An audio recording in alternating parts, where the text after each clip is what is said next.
ਵਾਹਿਗੁਰੂ ਵਾਹਿਗੁਰੂ ਵਾਹਿਗੁਰੂ ਵਾਹਿਗੁਰੂ ਵਾਹਿਗੁਰੂ। ਧਨਾਸਰੀ ਮਹੱਲਾ ਚੌਥਾ।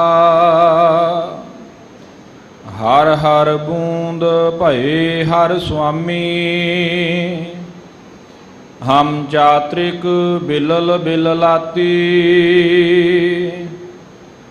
ਹਰ ਹਰ ਕਿਰਪਾ ਕਰਹੁ ਪ੍ਰਭ ਆਪਣੀ, ਮੁਖ ਦੇਵੋ ਹਰ ਨਿਮਖਾਤੀ। ਹਰ ਹਰ ਬੂੰਦ ਭਏ ਹਰ ਸੁਆਮੀ, ਹਮ ਚਾਤ੍ਰਿਕ ਬਿਲਲ ਬਿਲਲਾਤੀ। ਹਰ ਹਰ ਕਿਰਪਾ ਕਰਹੁ ਪ੍ਰਭ ਆਪਣੀ, ਮੁਖ ਦੇਵੋ ਹਰ ਨਿਮਖਾਤੀ।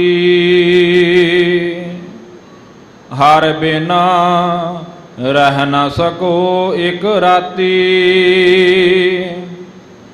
ਜਿਉ ਬਿਨ ਅਮਲ ਅਮਲੀ ਮਰ ਜਾਈ ਹੈ। ਤਿਉ ਹਰ ਬਿਨਾ ਹਮ ਮਰ ਜਾਤੀ। ਰਹਾਉ ਤੁਮ ਹਰ ਸਰਵਰ ਅਤ ਅਗਾਹ, ਹਮ ਲਹ ਨ ਸਕਹਿ ਅੰਤ ਮਾਤੀ। ਤੂ ਪਰੈ ਪਰੈ ਅਪਰੰਪਰ ਸੁਆਮੀ, ਮਿਤ ਜਾਨੋ ਆਪਨ ਗਾਤੀ। ਹਰ ਕੇ ਸੰਤ ਜਨਾ ਹਰ ਜਪਿਓ, ਗੁਰ ਰੰਗ ਚਲੂਲਾ ਰਾਤੀ। ਹਰ ਹਰ ਭਗਤ ਬਣੀ ਅਤ ਸੋਭਾ, ਹਰ ਜਪਿਓ ਊਤਮ ਪਾਤੀ। ਆਪੇ ਠਾਕੁਰ ਆਪੇ ਸੇਵਕ, ਆਪ ਬਨਾਵੈ ਭਾਤੀ। ਨਾਨਕ ਜਨ ਤੁਮਰੀ ਸਰਣਾਈ, ਹਰ ਰਾਖਹੁ ਲਾਜ ਪਗਾਤੀ। ਆਪੇ ਠਾਕੁਰ ਆਪੇ ਸੇਵਕ, ਆਪ ਬਨਾਵੈ ਭਾਤੀ। ਨਾਨਕ ਜਨ ਤੁਮਰੀ ਸਰਣਾਈ, ਹਰ ਰਾਖਹੁ ਲਾਜ ਪਗਾਤੀ। ਵਾਹਿਗੁਰੂ ਜੀ ਕਾ ਖਾਲਸਾ, ਵਾਹਿਗੁਰੂ ਜੀ ਕੀ ਫਤਿਹ। ਪਰਮ ਸਨਮਾਨਯੋਗ ਸਤਿਗੁਰੂ ਸਾਹਿਬ ਸ੍ਰੀ ਗੁਰੂ ਗ੍ਰੰਥ ਸਾਹਿਬ ਸੱਚੇ ਪਾਤਸ਼ਾਹ ਮਹਾਰਾਜ ਜੀ ਦੀ ਪਾਵਨ ਪਵਿੱਤਰ ਹਜ਼ੂਰੀ ਅੰਦਰ ਸ਼ੋਭਾਇਮਾਨ ਗੁਰੂ ਸਵਾਰੇ ਸਤ ਸੰਗੀ ਜਨੋ, ਸਤਿਗੁਰੂ ਗੁਰੂ ਰਾਮਦਾਸ ਮਹਾਰਾਜ ਜੀ ਨੇ ਕਿਰਪਾ ਕੀਤੀ। ਹਜ਼ੂਰ ਦੀ ਆਪਣੀ ਮੁਬਾਰਕ ਰਸਨਾ ਤੋਂ ਉਚਾਰਨ ਕੀਤਾ ਹੋਇਆ ਜੋ ਸ਼ਬਦ ਹੈ, ਰਾਗ ਧਨਾਸਰੀ ਅੰਦਰ, ਇਹ ਅੱਜ ਸਤਿਗੁਰਾਂ ਨੇ ਅੰਮ੍ਰਿਤ ਵੇਲੇ ਸਾਨੂੰ ਪੂਰੀ ਮਾਨਵਤਾ ਨੂੰ ਹੁਕਮ ਰੂਪ ਬਖਸ਼ਿਸ਼ ਕੀਤਾ ਹੈ। ਬੀਤੇ ਪਰਸੋਂ ਵੀ ਸਤਿਗੁਰਾਂ ਨੇ ਇਹ ਹੁਕਮ ਸਾਨੂੰ ਬਖਸ਼ਿਸ਼ ਕੀਤਾ। ਅੱਜ ਫਿਰ ਸਤਿਗੁਰੂ ਜੀ ਉਸ ਬਿਰਹਾ ਦੀ ਅਵਸਥਾ ਨੂੰ ਪ੍ਰਭੂ ਮਿਲਣ ਦੀ ਤੜਪ ਨੂੰ, ਧੁਰ ਅੰਤਰ ਉੱਠੀ ਹੋਈ ਪਿਆਸ ਨੂੰ, ਜੋ ਬੇਬਲਤਾ ਦਾ ਸ਼ਿਖਰ ਹੈ, ਉਸ ਵਿੱਚ ਫਿਰ ਪਾਰ ਬ੍ਰਹਮ ਦੇ ਸਨਮੁਖ ਸਤਿਗੁਰੂ ਜੀ ਬਿਰਹੀ ਅਵਸਥਾ ਵਿੱਚ ਅਰਦਾਸ ਬੇਨਤੀ ਜੋਦੜੀ ਕਰਦੇ ਨੇ। ਦੂਸਰਾ, ਸ਼ੁਕਰਾਨੇ ਵਜੋਂ ਇਸੇ ਸ਼ਬਦ ਵਿੱਚ ਮਾਲਕ ਜੀ ਤੁਹਾਡਾ ਅੱਜ ਤੱਕ ਕੋਈ ਅੰਤ ਨਹੀਂ ਪਾ ਸਕਿਆ, ਜਿਤਨਾ ਕੋਈ ਲੱਭਣ ਦਾ ਖੋਜਣ ਦਾ ਯਤਨ ਕਰਦਾ ਹੈ, ਉਸ ਦੀ ਰਸਨਾ ਤੋਂ ਸਿਰਫ ਬੇਅੰਤ ਬੇਅੰਤ ਬੇਅੰਤ ਸ਼ਬਦ ਹੀ ਨਿਕਲਦਾ ਹੈ। ਤੀਸਰਾ, ਗੁਰੂ ਜੀ ਦੀ ਬਖਸ਼ਿਸ਼ ਨਾਲ ਜਿਹੜੇ ਅੰਦਰੂਨੀ ਚੋਲੇ ਨਾਮ ਰੰਗ ਵਿੱਚ ਰੰਗੇ ਗਏ ਨੇ, ਉਹਨਾਂ ਦੀ ਸ਼ੋਭਾ ਅਤ ਦੀ ਉੱਤਮ ਹੈ। ਔਰ ਵਾਹਿਗੁਰੂ ਜੀ, ਅਸੀਂ ਆਪ ਜੀ ਦੀ ਸ਼ਰਨ ਵਿੱਚ ਆਏ ਹਾਂ। ਆਪ ਜੀ ਆਪਣੀ ਭਗਤੀ ਕਰਨ ਵਾਲਿਆਂ ਦੀ ਇੱਜ਼ਤ ਪਰਦਾ ਰੱਖਦੇ ਹੋ। ਇਹ ਸਤਿਗੁਰੂ ਗੁਰੂ ਰਾਮਦਾਸ ਮਹਾਰਾਜ ਜੀ ਨੇ ਜੀ ਬਖਸ਼ਿਸ਼ ਕੀਤੀ ਸਾਡੇ ਤੇ। ਆਓ ਇਸ ਅੰਮ੍ਰਿਤ ਬਚਨ ਨੂੰ ਅੱਜ ਫਿਰ ਆਪਾਂ ਵਿਚਾਰ ਸਕੀਏ। ਆਪ ਜਿਤਨੇ ਸਤਿਗੁਰਾਂ ਦੀ ਹਜ਼ੂਰੀ ਵਿੱਚ ਇੱਥੇ ਉਪਸਥਿਤ ਹੋ ਜਾਂ ਆਪਣੇ ਘਰਾਂ 'ਚ ਬੈਠੇ, ਜਿਸ ਜਿਸ ਜਗ੍ਹਾ ਤੇ ਵੀ ਆਪ ਜੀ ਹਰਿਮੰਦਰ ਸਾਹਿਬ ਤੋਂ ਕੀਰਤਨ ਕਥਾ ਵਿਚਾਰ ਸਰਵਣ ਕਰ ਰਹੇ ਹੋ, ਸਾਧ ਸੰਗਤ ਆਸੀਸ ਬਖਸ਼ੋ। ਕੋਈ ਰਸਨਾ ਵਿਰਵੀ ਵਾਂਝੀ ਨਾ ਰਹੇ। ਪਿਆਰ ਅਦਬ ਸਹਿਤ ਉਚਾਰਨ ਕਰੋ ਜੀ, ਸਤਨਾਮ ਸ੍ਰੀ ਵਾਹਿਗੁਰੂ ਜੀ। ਫਿਰ ਉਚਾਰਨ ਕਰੋ ਜੀ, ਸਤਨਾਮ ਸ੍ਰੀ ਵਾਹਿਗੁਰੂ ਜੀ। ਸਤਨਾਮ ਸ੍ਰੀ ਵਾਹਿਗੁਰੂ ਸਾਹਿਬ ਜੀ। ਤਨਾਸਰੀ ਮਹੱਲਾ ਚੌਥਾ।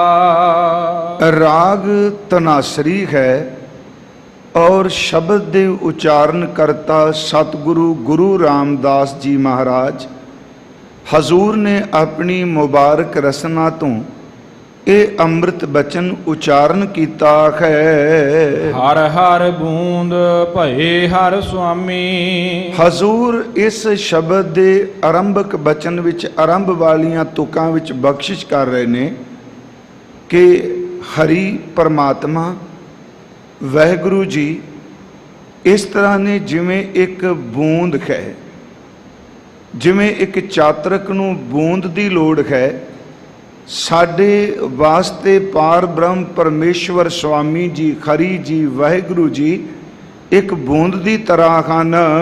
ਹਮ ਚਾਤ੍ਰਿਕ ਬਿਲਲ ਬਿਲ ਲਾਤੀ। ਹਮ ਦਾ ਅਰਥ ਹੈ ਅਸੀਂ, ਮੈਂ ਅਰਥ ਵੀ ਕੀਤੇ ਨੇ। ਹਮ ਚਾਤ੍ਰਿਕ ਬਿਲਲ ਬਿਲ ਲਾਤੀ। ਪਾਰ ਬ੍ਰਹਮ ਪਰਮੇਸ਼ਵਰ ਜੀ ਬੂੰਦ ਦੀ ਤਰ੍ਹਾਂ ਸਵਾਂਤੀ ਬੂੰਦ ਦੀ ਤਰ੍ਹਾਂ ਨੇ ਤੇ ਅਸੀਂ ਚਾਤ੍ਰਿਕ ਦੀ ਤਰ੍ਹਾਂ ਵਿਰਲਾਪ ਕਰ ਰਹੇ ਹਾਂ, ਵਿਲਕ ਰਹੇ ਹਾਂ ਉਸ ਬੂੰਦ ਦੀ ਪ੍ਰਾਪਤੀ ਵਾਸਤੇ।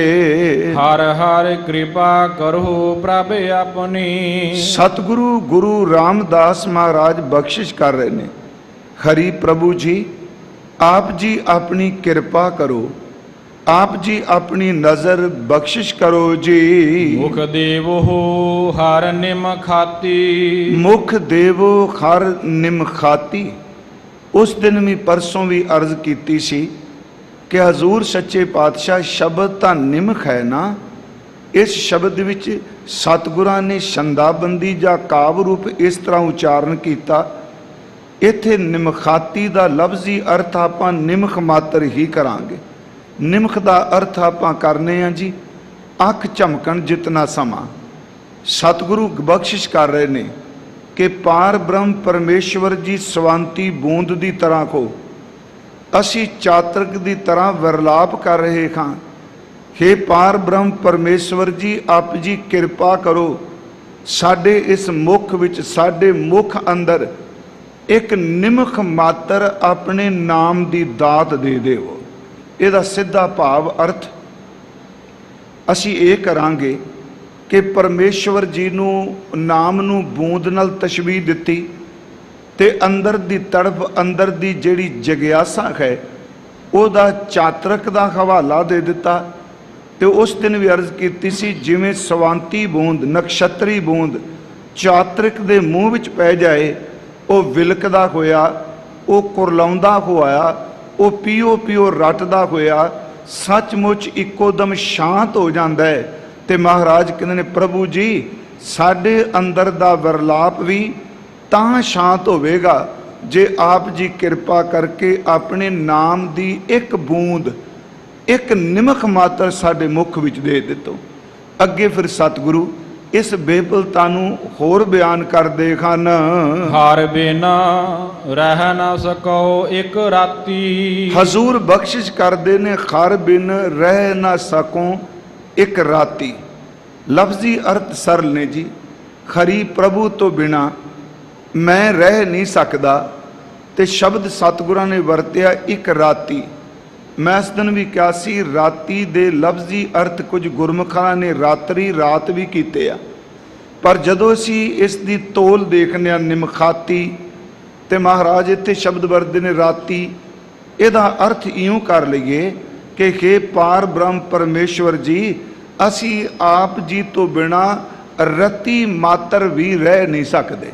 ਇਹਦਾ ਮਤਲਬ ਕਿ ਥੋੜੇ ਤੋਂ ਥੋੜਾ ਸਮਾਂ ਵੀ ਤੁਹਾਡਾ ਜਿਹੜਾ ਵਿਛੋੜਾ ਹੈ ਸਾਡੇ ਲਈ ਉਹ ਅਸਹਿ ਹੈ। ਅਸੀਂ ਪ੍ਰਭੂ ਜੀ ਨਿਮਖ ਮਾਤਰ ਵੀ, ਰਤੀ ਜਿੰਨਾ ਸਮਾਂ ਵੀ ਆਪ ਜੀ ਤੋਂ ਬਿਨਾ ਨਹੀਂ ਜੀ ਸਕਦੇ। ਜਿਉ ਬਿਨ ਅਮਲ ਅਮਲੀ ਮਰ ਜਾਈ ਹੈ। ਹੁਣ ਸਾਡੀ ਅਵਸਥਾ ਕੀ ਬਣ ਗਈ ਹੈ? ਜੇ ਕੋਈ ਇਹ ਕਹੇ ਜੀ ਤੁਸੀਂ ਨਾਮ ਤੋਂ ਬਿਨਾ ਜਿੰਦੇ ਰਹਿ ਜਾਓ, ਹਜ਼ੂਰ ਬਖਸ਼ਿਸ਼ ਕਰ ਰਹੇ ਨੇ ਕਿ ਜਿਵੇਂ ਇੱਕ ਨਸ਼ਾ ਕਰਨ ਵਾਲਾ, ਅਮਲ ਖਾਣ ਵਾਲਾ ਅਮਲੀ ਹੈ, ਉਸ ਨੂੰ ਗੁਰਮੁਖੋ ਅਮਲ ਨਾ ਮਿਲੇ ਕਿਉਂਕਿ ਜਿਹੜੀ ਉਹਦੀ ਆਦਤ ਪੱਕ ਚੁੱਕੀ ਹੈ, ਜਿਹੜਾ ਉਹਦਾ ਸੁਭਾਅ ਬਣ ਚੁੱਕਾ ਹੈ, ਅਮਲੀ ਨੂੰ ਅਮਲ ਨਾ ਮਿਲੇ ਤੇ ਉਹ ਤੜਫ ਉੱਠਦਾ ਹੈ, ਬੇਬਲ ਹੋ ਉੱਠਦਾ ਹੈ। ਹੇ ਪਾਰ ਬ੍ਰਹਮ ਪਰਮੇਸ਼ਵਰ ਜੀ, ਸਾਡੀ ਵੀ ਅਵਸਥਾ ਇਸੇ ਤਰ੍ਹਾਂ ਅੰਦਰੋਂ ਬਣ ਗਈ ਹੈ। ਇਹ ਗੁਰੂ ਰਾਮਦਾਸ ਕਹਿ ਰਹੇ ਆ, ਮਹਾਰਾਜ ਫਰਮਾ ਰਹੇ ਨੇ ਜੀ, ਸੱਚੇ ਪਿਤਾ ਜੀ ਕਹਿ ਰਹੇ ਨੇ ਸਾਡੀ ਅਵਸਥਾ ਇਹ ਬਣ ਗਈ ਹੈ ਜਿਵੇਂ ਅਮਲੀ ਅਮਲ ਤੋਂ ਬਿਨਾ ਨਹੀਂ ਰਹਿ ਸਕਦਾ। ਤਿਉ ਹਰ ਬਿਨ ਹਮ ਮਰ ਜਾਤੀ। ਇਸੇ ਤਰ੍ਹਾਂ ਖਰੀ ਪ੍ਰਭੂ ਜੀ, ਆਪ ਜੀ ਦੇ ਨਾਮ ਤੋਂ ਬਿਨਾ ਅਸੀਂ ਮਰਨੇ ਖਾਂ, ਜਾਂ ਇਉਂ ਕਹਿ ਲਈਏ ਕਿ ਨਾਮ ਤੋਂ ਬਿਨਾ ਅਸੀਂ ਮਰ ਜਾਣੇ ਖਾਂ। ਸਾਨੂੰ ਨਾਮ ਦੀ ਦਾਤ ਦਿਓ। ਇਹ ਸਤਿਗੁਰਾਂ ਨੇ ਰਹਾਉ ਦੇ ਬਚਨ ਕਹੇ ਨੇ, ਕਿਉਂਕਿ ਅਸੀਂ ਇਹ ਚਾਰ ਤੁਕਾਂ ਦੇ ਅਰਥ ਕੀਤੇ ਆ। ਫਿਰ ਮੈਂ ਇसी ਦੁਬਾਰਾ ਫਿਰ ਇਸ ਨੂੰ ਵਾਚਾਂਗੇ। ਤੇ ਕਥਾ ਦਾ ਮਤਲਬ ਵੀ ਇਹ ਹੁੰਦਾ ਹੈ ਕਿ ਜਿਹੜਾ ਸ਼ਬਦ ਹਜ਼ੂਰ ਨੇ ਬਖਸ਼ਿਆ ਹੈ ਉਹਦੇ ਅਰਥ ਸੰਗਤ ਨਾਲ ਔਰ ਆਪਣੇ ਅੰਦਰ ਨਾਲ ਵੀ ਸਾਂਝੇ ਕੀਤੇ ਜਾਣ। ਗੁਰਮੁਖੋ ਇਸ ਵਿੱਚ ਪ੍ਰਭੂ ਦੇ ਨਾਮ ਦੀ ਤੜਪ ਹੈ। ਇੱਕ ਅਰਜ਼ ਮੈਂ ਕਰ ਦਿਆਂ ਕਿ ਅਸੀਂ ਸਤਿਗੁਰਾਂ ਦੇ ਘਰ ਵਿੱਚ ਆਉਂਦੇ ਹਾਂ। ਸਾਡੇ ਬਾਹਰਮੁਖੀ ਸਰੀਰ ਦੀ ਮੁਦਰਾ ਇੱਕੋ ਜਿਹੀ ਹੋ ਸਕਦੀ ਹੈ। ਸਾਡੇ ਸਰੀਰ ਦਾ ਚੱਲਣ ਦਾ ਤਰੀਕਾ, ਹੱਥ ਜੋੜਨ ਦਾ ਤਰੀਕਾ, ਮੱਥਾ ਟੇਕਣ ਦਾ ਤਰੀਕਾ, ਪਰਿਕਰਮਾ ਕਰਨ ਦਾ ਤਰੀਕਾ, ਇੱਥੋਂ ਤੱਕ ਕਿ ਸ਼ਬਦ ਦੇ ਉਚਾਰਨ ਦਾ ਇਕਸਾਰਤਾ ਵੀ ਹੋ ਸਕਦੀ ਹੈ। ਅਸੀਂ ਸਰੀਰਕ ਤੌਰ ਤੇ ਇੱਕੋ ਜਿਹਾ ਮੱਥਾ ਟੇਕਨੇ ਆ, ਇੱਕੋ ਜਿਹੇ ਹੱਥ ਜੋੜਨੇ ਆ, ਇੱਕ ਜੈਸੀ ਪਰਿਕਰਮਾ ਕਰਨੇ ਆ। ਸ਼ਬਦ ਜਦੋਂ ਅਸੀਂ ਬੋਲਨੇ ਆ ਉਹ ਸ਼ਬਦ ਦਾ ਉਚਾਰਨ ਵੀ ਇੱਕ ਜੈਸਾ ਕਰਨੇ ਆ। ਪਰ ਗੁਰਮੁਖੋ ਸੁਰਤ ਕਰਕੇ ਅੰਦਰੂਨੀ ਤੌਰ ਤੇ ਬਹੁਤ ਇਕਸਾਰਤਾ ਘੱਟ ਮਿਲਦੀ ਹੈ। ਅੰਦਰੂਨੀ ਤੌਰ ਤੇ ਸੁਰਤ ਕਰਕੇ ਹਰ ਬੰਦਾ ਜਿਹੜਾ ਉਹ ਆਪਣੀ ਵੱਖਰੀ ਵੱਖਰੀ ਵੇਦਨਾ ਲੈ ਕੇ ਆਪਣੇ ਸਤਿਗੁਰਾਂ ਦੇ ਚਰਨਾਂ ਵਿੱਚ ਆਉਂਦਾ ਹੈ। ਇਸ ਨੂੰ ਥੋੜਾ ਜਿਹਾ ਬੇਨਤੀ ਨੂੰ ਸੁਣਿਓ ਕਿ ਸਭ ਤੋਂ ਵੱਡੀ ਜਿਹੜੀ ਦਾਤ ਹੈ ਉਹ ਸੱਚ ਇਹ ਵੇ ਪਰਮੇਸ਼ਵਰ ਦੇ ਮਿਲਣ ਦੀ ਤੜਪ ਪੈਦਾ ਹੋ ਜਾਣੀ, ਪਰਮਾਤਮਾ ਨੂੰ ਮਿਲਣ ਦੀ ਤਾਂਘ ਪੈਦਾ ਹੋ ਜਾਣੀ। ਕਿਉਂਕਿ ਸੰਸਾਰੀ ਤੌਰ ਤੇ ਅਸੀਂ ਗੁਰੂ ਜੀ ਕੋਲ ਆਉਂਦੇ ਹਾਂ, ਆਪਣੇ ਅੰਦਰ ਦੀ ਬਿਰਥਾ, ਆਪਣੀ ਵੇਦਨਾ ਕਹੋ, ਮੰਗ ਕਹੋ, ਅਰਦਾਸ ਕਹੋ, ਅਸੀਂ ਸਤਿਗੁਰਾਂ ਦੇ ਸਨਮੁਖ ਖੜੇ ਹੋ ਕੇ ਉਹ ਬੇਨਤੀਆਂ ਕਰਨੇ। ਹਾਂ, ਉਹ ਵੀ ਦਾਤਾਂ ਮਿਲਦੀਆਂ ਨੇ, ਕੋਈ ਸ਼ੱਕ ਨਹੀਂ ਕਿ ਗੁਰੂ ਸਮਰੱਥ ਨੇ, ਉਹਨਾਂ ਦੇ ਘਰ ਵਿੱਚ ਸਭ ਕੁਝ ਹੈ। ਇਹ ਜੇ ਕਹੀਏ ਜੀ ਪਰਮੇਸ਼ਵਰ ਦੇ ਘਰ 'ਚ ਇਹ ਚੀਜ਼ ਨਹੀਂ, ਮਹਾਰਾਜ ਜੀ ਨੇ ਸ਼ਬਦ ਵਰਤਿਆ, ਸਾਚੇ ਸਾਹਿਬਾ ਕਿਆ ਨਾਹੀ ਘਰ ਤੇਰਾ, ਘਰ ਤਾਂ ਤੇਰਾ ਸਭ ਕਿਛ ਹੈ, ਜਿਸ ਦੇਹ ਸੋ ਪਾਵੈ। ਕਿ ਸੱਚੇ ਵਾਹਿਗੁਰੂ ਮਾਲਕ ਜੀ, ਆਪ ਜੀ ਦੇ ਘਰ ਵਿੱਚ ਸਭ ਕੁਝ ਹੈ। ਕਿਹੜੀ ਚੀਜ਼ ਹੈ, ਕਿਹੜੀ ਵਸਤੂ ਹੈ ਜਿਹੜੀ ਆਪ ਜੀ ਦੇ ਘਰ 'ਚ ਨਹੀਂ? ਸਾਚੇ ਸਾਹਿਬਾ ਕਿਆ ਨਾਹੀ ਘਰ ਤੇਰਾ, ਘਰ ਤਾਂ ਤੇਰਾ ਸਭ ਕਿਛ ਹੈ, ਜਿਸ ਦੇਹ ਸੋ ਪਾਵੈ। ਮੇਰੀ ਬੇਨਤੀ ਹੈ, ਹਰ ਚੀਜ਼ ਉਹਨਾਂ ਦੇ ਘਰ 'ਚ ਹੈ। ਅੱਜ ਇੱਕ ਬਚਨ ਆਪ ਨਾਲ ਪਹਿਲਾਂ ਇਹ ਸਾਂਝਾ ਕਰਨਾ ਚਾਹੁੰਦਾ। ਇੱਕ ਤੜਫ ਹੈ, ਇਹ ਬੇਬਲਤਾ ਹੈ, ਇਹ ਸਭ ਨੂੰ ਨਸੀਬ ਨਹੀਂ ਹੁੰਦੀ। ਉਸ ਦਿਨ ਵੀ ਵਿਚਾਰ ਕਰਦਿਆਂ ਮੈਂ ਅਰਜ਼ ਕੀਤੀ ਸੀ ਕਿ ਦਰਦ ਨੂੰ ਉਹੀ ਜਾਣਦਾ ਜਿਹਨੂੰ ਦਰਦ ਹੋਵੇ। ਅੱਜ ਉਸੇ ਵਿਸ਼ੇ ਨੂੰ ਮੈਂ ਬਾਣੀ 'ਚ ਇਸ ਢੰਗ ਨਾਲ ਅਰਜ਼ ਕਰਨੀ ਚਾਹੁੰਦਾ ਕਿ ਪਰਮਾਤਮਾ ਨੂੰ ਮਿਲਣ ਦੀ ਤੜਫ ਹਰ ਇੱਕ ਦੇ ਅੰਦਰ ਨਹੀਂ ਪਿਆਰਿਓ। ਖਿਮਾ ਕਰਿਓ, ਧਰਮ ਅਸਥਾਨ 'ਤੇ 'ਚ ਅਸੀਂ ਵੀ ਹਾਂ ਕਿ ਸਾਡਾ ਗੋਲ, ਸਾਡੀ ਮੰਜ਼ਿਲ, ਸਾਡਾ ਅਖੀਰਲਾ ਨਿਸ਼ਾਨਾ ਕੀ ਹੈ? ਪਰਮਾਤਮਾ ਨੂੰ ਮਿਲਣ ਲਈ ਜਾਂ ਸੰਸਾਰ ਕਮਾਉਣ ਵਾਸਤੇ? ਹਾਲਾਂਕਿ ਗੁਰੂ ਗ੍ਰੰਥ ਸਾਹਿਬ ਦੀ ਪਵਿੱਤਰ ਅੰਮ੍ਰਿਤ ਬਾਣੀ ਨੇ ਇਸ ਸੰਬੰਧੀ ਦੋ ਰਾਵਾਂ ਨਹੀਂ ਰੱਖੀਆਂ। ਇੱਕ ਗੱਲ ਸਪਸ਼ਟ ਕਰ ਦਿੱਤੀ ਕਿ ਇਨਸਾਨ ਦੀ ਜ਼ਿੰਦਗੀ ਦਾ ਅਕਸਰ ਅਸਲ ਜਿਹੜਾ ਮਕਸਦ ਹੈ, ਇਹਦਾ ਗੋਲ ਹੈ, ਉਹ ਹੈ ਇਸ ਤਨ ਨੂੰ ਪ੍ਰਾਪਤ ਕਰਕੇ ਪਾਰ ਬ੍ਰਹਮ ਪਰਮੇਸ਼ਵਰ ਦੇ ਵਿੱਚ ਅਭੇਦ ਹੋ ਜਾਣਾ, ਜਾਂ ਜਿਉਂਦੇ ਜੀ ਇਸ ਤਨ ਦੇ ਵਿੱਚ ਪਰਮਾਤਮਾ ਦੀ ਪ੍ਰਾਪਤੀ ਕਰਨੀ। ਜਿਵੇਂ ਅਸੀਂ ਇਹ ਪਾਠ ਰੋਜ਼ ਕਰਨੇ ਆ ਕਿ ਭਈ ਪ੍ਰਾਪਤ ਮਾਨੁਖ ਦੇ ਹੁਰੀਆ, ਗੋਬਿੰਦ ਮਿਲਣ ਕੀ ਇਹ ਤੇਰੀ ਬਰੀਆ। ਸਪਸ਼ਟ ਕਰ ਦਿੱਤਾ ਵੀ ਤੇਰਾ ਕਾਹਦੇ ਵਾਸਤੇ ਕੰਮ ਹੈ। ਨਾਲ ਫਿਰ ਕਲੀਅਰ ਹੋਰ ਕੀਤਾ, ਅਵਰ ਕਾਜ ਤੇਰਾ ਕਿਤੈ ਨਾ ਕਾਮ, ਮਿਲ ਸਾਧ ਸੰਗਤ ਭਜ ਕੇਵਲ ਨਾਮ। ਇਸੇ ਨੂੰ ਸਪਸ਼ਟ ਕਰਦਿਆਂ ਭਗਤ ਕਬੀਰ ਸਾਹਿਬ ਜੀ ਨੇ ਕਿਹਾ, ਕਹਿਤ ਕਬੀਰ ਸੁਨੋ ਰੇ ਸੰਤੋ, ਖੇਤੀ ਕਰੋ ਨਬੇਰਾ। ਤੇਰੀ ਮੰਜ਼ਿਲ ਇਹ ਵੇ, ਇਸ ਜਨਮ ਦੇ ਵਿੱਚ, ਇਸ ਸਰੀਰ ਦੇ ਹੁੰਦਿਆਂ ਤੂੰ ਆਪਣੀ ਮੰਜ਼ਿਲ ਵੱਲ ਤੁਰ ਓਏ। ਕਹਿਤ ਕਬੀਰ ਸੁਨੋ ਰੇ ਸੰਤੋ, ਖੇਤ ਹੀ ਕਰੋ ਨਬੇਰਾ, ਅਬ ਕੀ ਬਾਰ ਬਖਸ਼ ਬੰਦੇ ਕੋ ਬੌਰ ਨਾ ਭਵਜਲ ਫੇਰਾ। ਮੈਂ ਆਪ ਨੂੰ ਬੇਨਤੀ ਜਿਹੜੀ ਕਰ ਲੱਗਾ, ਪਹਿਲੀ ਗੱਲ ਤਾਂ ਪਿਆਸ ਵਾਸਤੇ ਵੀ ਅਰਦਾਸ ਕਰੀਏ, ਕਿਉਂਕਿ ਇਹ ਛੋਟੀ ਦਾਤ ਥੋੜਾ ਹੈ ਕਿ ਹਰੀ ਤੋਂ ਬਿਨਾ ਇੱਕ ਨਿਮਕ ਮਾਤਰ ਨਹੀਂ ਰਹਿ ਸਕਦੇ। ਜਿਵੇਂ ਚਾਤਰਿਕ ਬੂੰਦ ਤੋਂ ਨਹੀਂ ਬਿਨਾ ਰਹਿ ਸਕਦਾ, ਅਸੀਂ ਤੇਰੇ ਨਾਮ ਤੋਂ ਬਿਨਾ ਨਹੀਂ ਰਹਿ ਸਕਦੇ। ਮੈਂ ਫਿਰ ਬੇਨਤੀ ਕਰਾਂਗਾ, ਜ਼ਬਾਨ ਤੋਂ ਮੈਂ ਵੀ ਅਰਥ ਕਰ ਦੇਣੇ ਨੇ, ਸ਼ਬਦ ਵੀ ਪੜ੍ਹ ਦੇਣਾ, ਪਰ ਤੁਰ ਪ੍ਰਾਣਾ ਤੋਂ ਪਿਆਸ ਲੱਗ ਜਾਏ, ਸੱਚੀ ਮੁੱਚੀ ਉਹਦੇ ਤੋਂ ਬਿਨਾ ਨਾ ਰਹਿ ਸਕੀਏ, ਇਹ ਰੱਬ ਮਿਹਰ ਕਰੇ ਤੇ ਤਾਂ ਦਾਤ ਮਿਲਦੀ ਏ, ਕਿਉਂਕਿ ਉਹਦੀ ਪਿਆਸ ਵੀ ਉਹਦੀ ਕਿਰਪਾ ਤੋਂ ਬਿਨਾ ਨਹੀਂ ਲੱਗਦੀ। ਇੱਕ ਅਸੀਂ ਬਚਨ ਲੈਂਦੇ ਹਾਂ ਸਤਿਗੁਰੂ ਗੁਰੂ ਅਰਜਨ ਦੇਵ ਜੀ ਦਾ। ਸਤਿਗੁਰਾਂ ਦੇ ਦਰਬਾਰ ਵਿੱਚ ਜਿਗਿਆਸੂ ਆ ਰਹੇ ਨੇ। ਪਹਿਲਾਂ ਆ ਕੇ ਬੇਨਤੀ ਕਰਦਾ ਹੈ ਕਿ ਸੱਚੇ ਪਾਤਸ਼ਾਹ ਜੀ, ਇਹ ਸਾਰੇ ਬਾਣੀ ਦੇ ਬਚਨ ਨੇ ਜੀ, ਕਿ ਮਹਾਰਾਜ ਜੀ ਮੈਨੂੰ ਸੰਸਾਰ ਵਿੱਚ ਜੀਣ ਲਈ ਸੁਣਿਆ 4 ਪਦਾਰਥ ਬਹੁਤ ਉੱਤਮ ਨੇ, ਮੈਂ 4 ਪਦਾਰਥਾਂ ਦੀ ਦਾਤ ਮੰਗਣ ਆਇਆ, ਮੇਰੀ ਝੋਲੀ 'ਚ ਦਾਤ ਬਤਾ ਪਾਓ। ਤੇ ਮਹਾਰਾਜ ਅੱਗੋਂ ਉੱਤਰ ਦਿੰਦੇ ਆ, ਜੇ ਧਰਮ ਅਰਥ ਕਾਮ ਮੋਖ 4 ਪਦਾਰਥ ਚਾਹੀਦੇ ਨੇ ਨਾ, ਤੂੰ ਮੰਗਣ ਆਇਆ ਤੇ ਕੰਮ ਕਰ, ਸੰਗਤ ਦੀ ਸੇਵਾ ਕਰਿਆ ਕਰ, ਬੰਦਗੀ ਕਰਨ ਵਾਲੇ ਸਾਧੂ ਜਨਾਂ ਗੁਰਮੁਖਾਂ ਦੀ ਸੇਵਾ ਕਰ। ਇਹ 4 ਪਦਾਰਥ ਤੈਨੂੰ ਉੱਥੋਂ ਮਿਲ ਜਾਣਗੇ। ਦੇਖੋ ਪੜਾਂ ਦਰ ਪੜਾਂ ਕਿੱਥੇ ਮਹਾਰਾਜ ਸਾਨੂੰ ਲੈ ਕੇ ਜਾਂਦੇ ਆ। ਸਿੱਧਾ ਕਹਿ ਦਿੱਤਾ, ਜਾ ਭਾਈ ਸੰਗਤ ਦੇ ਭਾਂਡੇ ਮਾਂਜ, ਸੰਗਤ ਦੀ ਸੇਵਾ ਕਰ, ਗੁਰੂ ਪਿਆਰਿਆਂ ਦੀ ਸੇਵਾ ਕਰ, 4 ਪਦਾਰਥ ਮਿਲ ਜਾਣਗੇ। ਇਹ ਸੱਚ ਸੂਝਵਾਨ ਸਮਝ ਗਏ ਜਿਹੜਾ ਮੈਂ ਸ਼ਬਦ ਕਹਿਣਾ ਚਾਹੁੰਦਾ। ਤੇ ਜੇ ਕੋਈ ਚਾਹੇ ਕਿ ਮੇਰੀ ਸ਼ੋਭਾ ਹੋਵੇ, ਦੁਨੀਆ ਵਿੱਚ ਮੇਰੀ ਜੈ ਜੈਕਾਰ ਹੋਵੇ, ਮਹਾਰਾਜ ਕਹਿੰਦੇ ਨੇ ਜੇ ਸ਼ੋਭਾ ਚਾਹਨਾ ਹੈ ਤੇ ਆਪਣੀ ਖੌਮੇ ਖਤਮ ਕਰ ਦੇ ਸੰਗਤ ਵਿੱਚ। ਜਿੰਨਾ ਆਪਣੇ ਆਪ ਨੂੰ ਨਿਮਰਤਾ ਵਿੱਚ ਲੈ ਜਾਏਗਾ, ਉਹਨਾਂ ਰੱਬ ਤੈਨੂੰ ਉੱਚੀ ਅਸੀਸ ਦੇਵੇਗਾ। ਜਿਵੇਂ ਫੁਆਰੇ ਦਾ ਪਾਣੀ ਜਿੰਨਾ ਨੀਵਾਂ ਜਾਂਦਾ ਹੈ ਉਹਨਾਂ ਉੱਚਾ ਉੱਠਦਾ ਹੈ, ਜਿੰਨੀ ਨਿਮਰਤਾ ਵਿੱਚ ਜਾਏਗਾ ਉਨੀ ਤੇਰੀ ਸ਼ੋਭਾ ਹੋਵੇਗੀ। ਤੈਨੂੰ ਸ਼ੋਭਾ ਚਾਹੀਦੀ ਹੈ। ਦੂਸਰਾ ਤੀਸਰਾ ਹੁੰਦਾ ਹੈ, ਉਹ ਕਹਿੰਦਾ ਮਹਾਰਾਜ ਜੀ ਮੇਰਾ ਦੁੱਖਾਂ ਤੋਂ ਛੁਟਕਾਰਾ ਕਿਵੇਂ ਹੋਵੇ। ਤੇ ਮਹਾਰਾਜ ਕਹਿੰਦੇ ਆ ਤੁਸੀਂ ਇੱਕ ਕੰਮ ਕਰੋ, ਪ੍ਰਭੂ ਦੇ ਗੀਤ ਗਾਇਆ ਕਰ। ਚੌਥਾ ਆਂਦਾ ਜਨਮ ਮਰਨ ਤੋਂ ਕਿਵੇਂ ਬਚੀਏ। ਮਹਾਰਾਜ ਕਹਿੰਦੇ ਸੰਗਤ ਦੀ ਸ਼ਰਨ ਵਿੱਚ ਪੈ ਜਾ। ਮੈਂ ਤਾਂ ਬੇਨਤੀ ਕੀਤੀ, ਇਹ 4 ਤਰ੍ਹਾਂ ਦੀ ਅੰਦਰ ਦੀ ਸੁਰਤ ਦੀ ਮੰਗ ਹੈ।